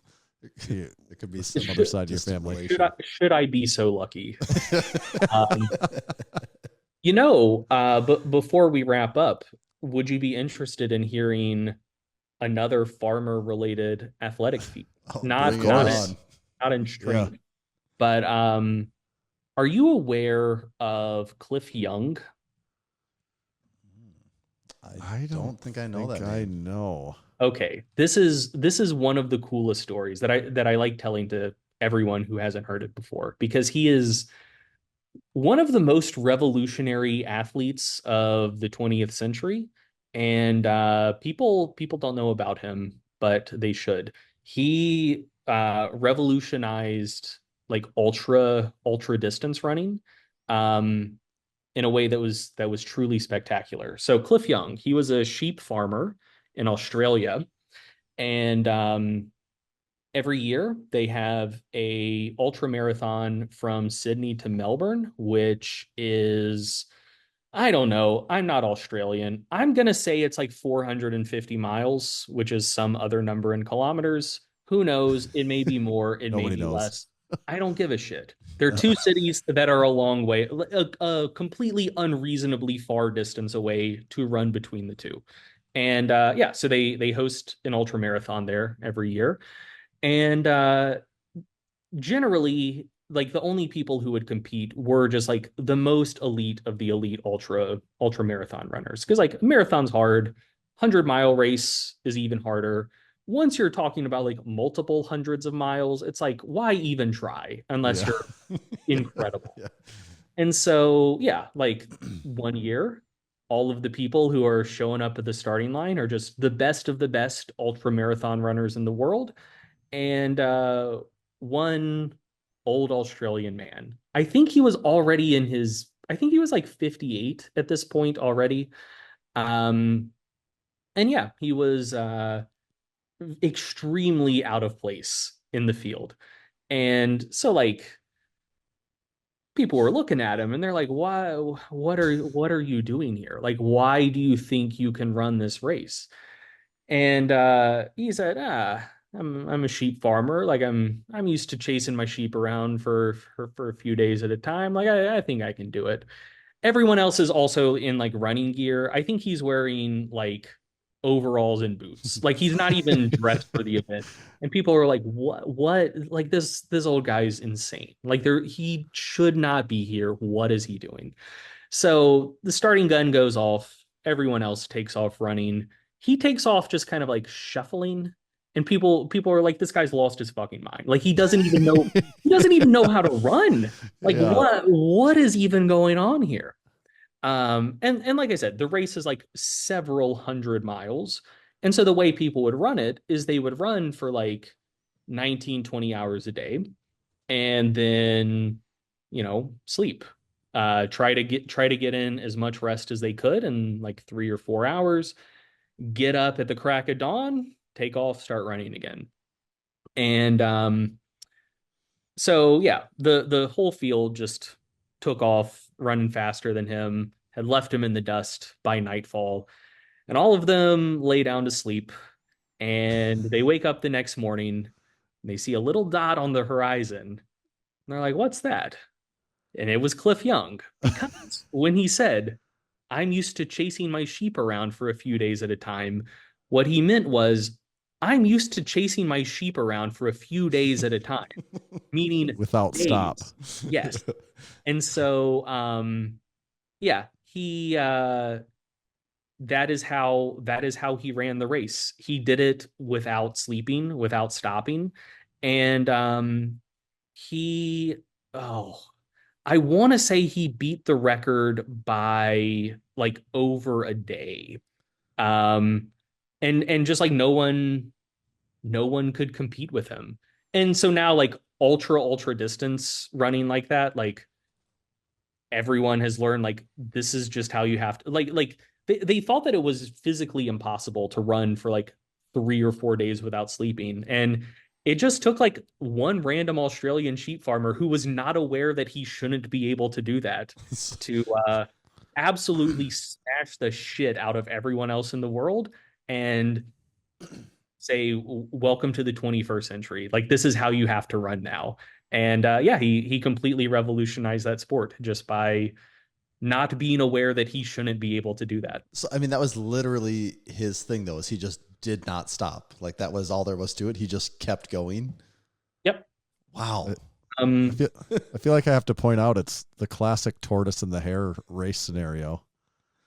That is the tortoise and the hare. It truly is. It truly is. Yeah, he yeah. So I have it now. It was 5 days straight, and it was 540. Man. But because like just the achievement of being conscious for 5 days straight sounds almost impossible. Like, is it just because he doesn't stop moving that his body will just keep going like that? And alone seems like such an insane feat. I guess so. I Wow. guess so. Wow. But yeah, the thing about his like running mechanics as well, I think was also like not quite as revolutionary, but also like quite revealing about like optimal like ultra distance running mechanics. Because like Everyone else was like trying to do weird stuff like bending their knees and whatnot, which like is good for running faster, but also like you do have eccentric stress with every footfall. And the way he was running was just like it relied more on kind of the elastic energy that could be stored in your Achilles and hamstring tendons. So one, it like caused less like cumulative muscular eccentric strain throughout the course of the race. And because it was relying more on like elastic energy generation, it was like I don't think it is like the optimal solution to ultra running mechanics, but it was close. Like it was more biomechanically efficient than the way people were running at the time. Like there's been more like innovation on technique since then, but it was yeah, like it was completely bonkers at the time, but then people realized like, oh, this is more efficient than the way we're currently running. So let's kind of take that as a baseline and continue to iterate from there. Um, but yeah, not doing any research on it. It was just like, yeah, if I'm chasing my sheep for 3 days at a time, my knees get sore if I bend them too much. So yeah, I'm just gonna shuffle along and just keep running and leave you guys in the dust. Yeah, Cliff Young and Cleve Dean. The more you know. Yeah. I do, this is something that yeah, it's like maybe like vaguely utopian or whatever, but like I love sports and I love like human athletic achievement. And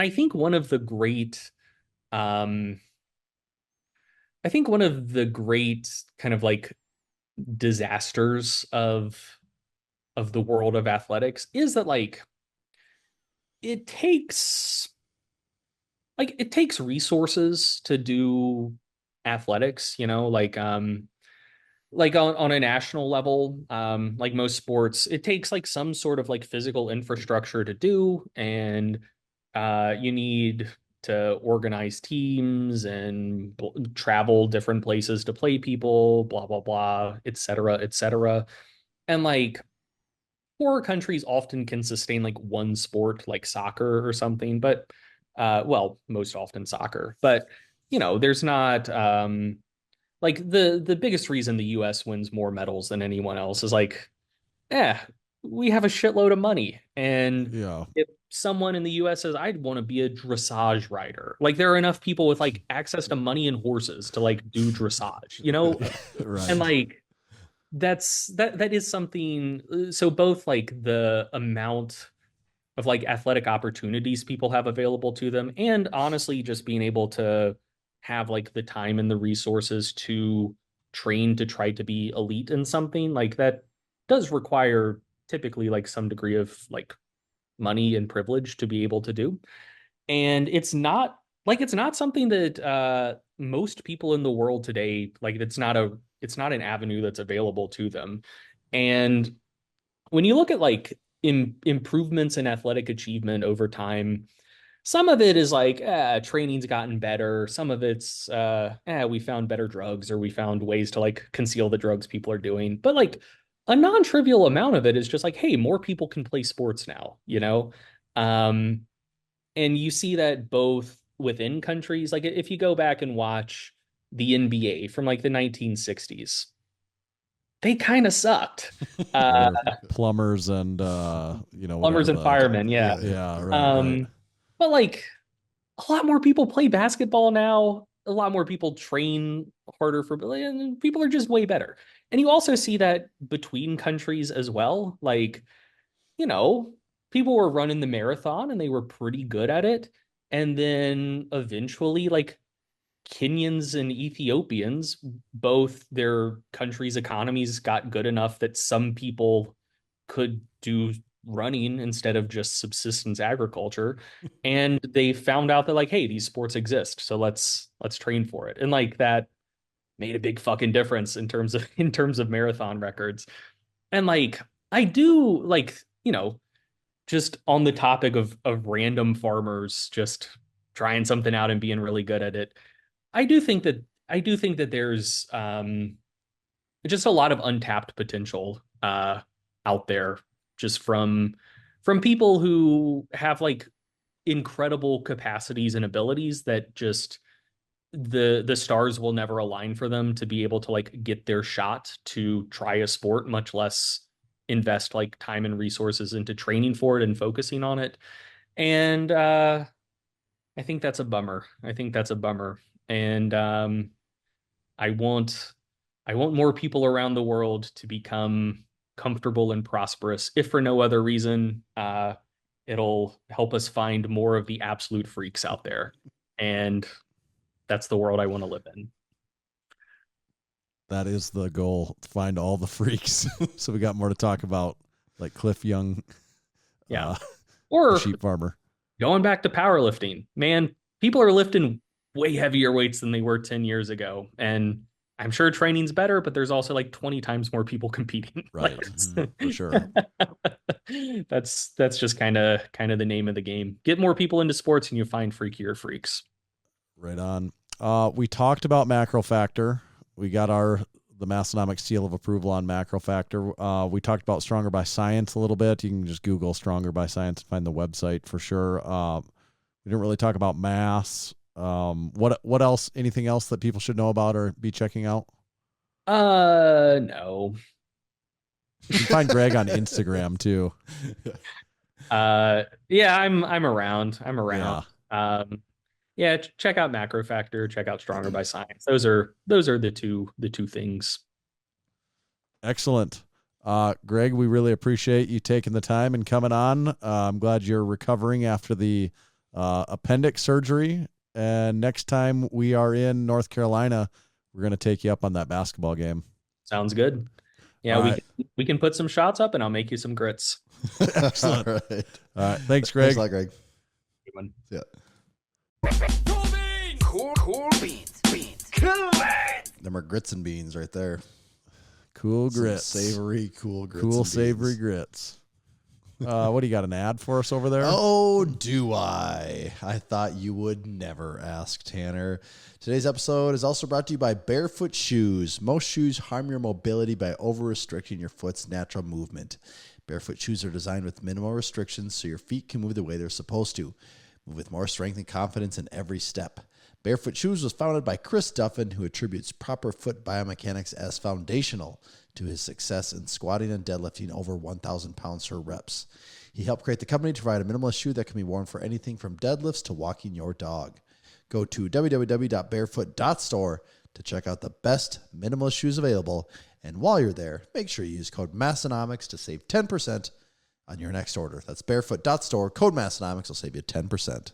Thank you, Barefoot Shoes.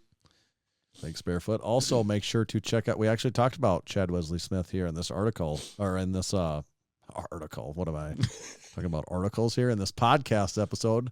The mastermind behind Juggernaut AI. You can check it out at juggernautai.app. It's the training that Tommy and I both use, that we've been both using for quite some time here. I think Tommy's up and running on it, back up and running on it. Hypertrophy has started up, baby. Woo. After being sick for a while, I'm on a hypertrophy deload week, which I'm not minding after this trip. It kind of worked out decently to be on a deload here. So Chipmunks deload. Since 2009, Juggernaut has been the trusted training source, helping tens of thousands of athletes reach their goals. We can attest to that. And also, we've got a discount code there. Its discount code is Massenomics. You need to use that when you're signing up.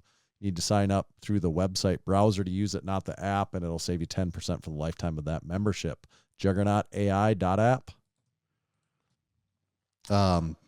Instead of going immediately into the next ad, I'll add one little interesting thing. What Greg was talking about. I cannot remember if I was watching a YouTube video or reading an article, but it was talking about how sports at a professional level, and this one was talking more on the NBA, but it was also saying how NBA is a great example in the NFL is how the NBA, probably out of all the sports, always had this like story of like the kid from the inner city that was poor and could just ball out harder than anyone, and he rose from the tough trials of life to make it big and set himself up for life, and he brought his family and all these people along with him, and it was just like this rags to riches story. And it was like, yeah, that kind of doesn't exist anymore. For the most part, if you're in the NBA, or even let's say for that matter, playing high level college basketball, more than likely your parents both have 6-figure incomes. They're in like the top 3% of, earners in America. Yep. You've been going to incredibly expensive basketball camps tournaments all across the country since you were 5 years old. And you probably play on some team, the high school team that's just like a team of all-star basketball players. You've probably changed your school even to go play at a better school, which might be moving across the country, all these things. And they're like, yeah, for the most part, just look at like who's coming up on these like top lists of up-and-comers. And it's like, nope, their dad was a pro, their dad was a pro, their dad was a pro, their dad was a high-level college player. It's like, that's basically actually the way pro sports are moving nowadays. And like they say the same thing in the NFL. Just look at how many guys are playing and they're like, yep, their dad played here, their dad played here. And that's the world we're living in. But when you do realize how much money and investment is taken to make these things work, and just the sheer fact of time, like if you're poor and your family's working jobs to make ends meet and you're potentially working too, you know what you're not doing? You're not training, you're not practicing, you're not living the life as much. And that is depending on how you look at it, the unfortunate reality of the world now. Yeah, I'm sure that is true. Part of it too, the dad's playing. Well, you look at genetics; they also exactly have the right genetics there. too. Yes. So it's like that's part of it also. But I'm sure there's no doubt outliers, and it can still happen and stuff. But it's just the way the system's set up, and also like the specialization in sport at such a young age. Like, it's kind of sucks that it's like that, but I don't know, if you're 6 years old and your dad thinks you're going to be in the NBA, I guess they're going to do what they can to make it happen. It's you don't have a lot of choices in that equation there. Yeah.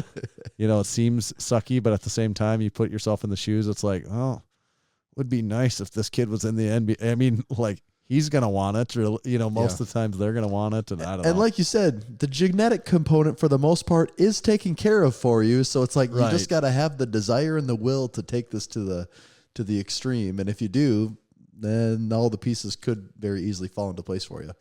Yeah. Massenomics Instagram has really been popping off for like the last month here, like the most it has in forever. Mm-hmm. Who knows? It doesn't really matter. It's from all of our listeners liking, commenting, and sharing. Subscribing and liking and commenting. You guys finally did what we've been asking for all these years, and we can see. You finally liked and commented. The fruits of your labor are paying off.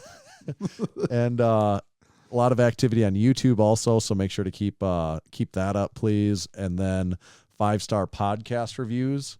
Seen some more of those coming in. We're going to be on this road to 600 pretty soon. So it's a big road. I've been reading these occasionally, and now I can see the podcast. So I have to occasionally read these in order for us to get podcast reviews. It's the only way it happens. So I'm going to read a few more. These are also from 2 years ago. So you may be listening for completely even forgetting that you left a podcast review, and here they are. Very relatable from Nate Dog 515. I'm a man born in the late 80s, raised in northwest central Iowa, a consumer of sparkling water, Taco John's, and Texas power bars. I can really understand this podcast. Thank you for keying in on my very specific demographic. A man of that taste. Guy is our demographic, isn't he? This is from Drice83. It's the podcast for you. If you're looking for a podcast, this is the podcast for you because it's a podcast and that's what you're looking for. It's got a point. This next one is from Soldier of Fortran. It's an okay podcast. If it was a LaCroix, it'd be a lemon lime. Nowhere near as good as a pamplemousse, but way tastier than a pure. I'd give the show 3 JD Power and Associates, except for the fact that I used their special discount code MASS at A7, Rogue, Pioneer, and even my local grocery store, and I got no discounts at any of them. Needless to say, I was very disappointed. What do you expect from a couple bankers doing a lifting podcast, though? There's another podcast that has a special discount code, STUPID, that works at every local grocery store I've been to. Must be a Let's Get Stupid fan. Yep. Still gave us 5 stars, though. So that's good. It. Okay. This one's from M.Says, Way of Life. I had no idea I didn't already have the 5-star review in. This podcast is a huge part of my life. The lift hard, live easy lifestyle, all the inside jokes, sparkling water, Texas power bars, in my home gym, and so much more. Join the Discord crew and never look back. Thank you, Big Matt, I believe, on that one. So, yes, please leave us a 5-star review on Apple Podcasts. Leave us a rating on Spotify. Leave us a rating on Spotify. Do it. Subscribe. Leave us on a our rating YouTube wherever you channel. can leave ratings. Yeah, leave us anything and everything you can do. Do we have one more ad? Yes, we do. This week? episode is also brought to you by SwissLink. Since 1995, SwissLink has been importing military-issue goods to the United States and into the hands of those yearning for quality gear at uncompromised prices. SwissLink is home to the authentic Wavian fuel cans. They're made from the same factory that's been pumping out the Jerry cans for the NATO forces since the 1940s. The SwissLink team has also added a high-quality water can to the mix as well, and they developed a stainless steel version to match. It fits all your Wavian Jerry can holders and is made from food-grade 304 stainless steel, so you can trust it to carry drinking water. The cap is knurled for good grip, and spout screws into the bottom of the cap for convenient storage. This is another addition to SwissLink's exceptional collection and their dedication to quality customer service. You can enjoy a 15% discount on your next purchase at SwissLink.com by entering code MASS at checkout. That's MASS at SwissLink.com. We'll save you 15%. Thank you, SwissLink. Thanks, SwissLink. Tommy, anything else we want to hit on this week before we... Probably good. Be on the lookout for our YouTube videos. Go like, comment, and subscribe. Like, comment, subscribe. The classic. I'm begging you, please do it. We need it. But we really do have a lot of cool YouTube stuff coming out. We put a lot of time into this. A lot of time, a lot of coordinating efforts, a lot of work, to be quite honest. But also, we had a lot of fun, and I think that's going to transfer over. You're going to see that fun in all these videos. So I think it'd be worth it. Yeah, I think so. I think it is. Tommy, where do they find you at? You can find me at Tomahawk_D. You can follow me at Tanner_Bear. Just make sure to follow Massenomics at Massenomics. See ya.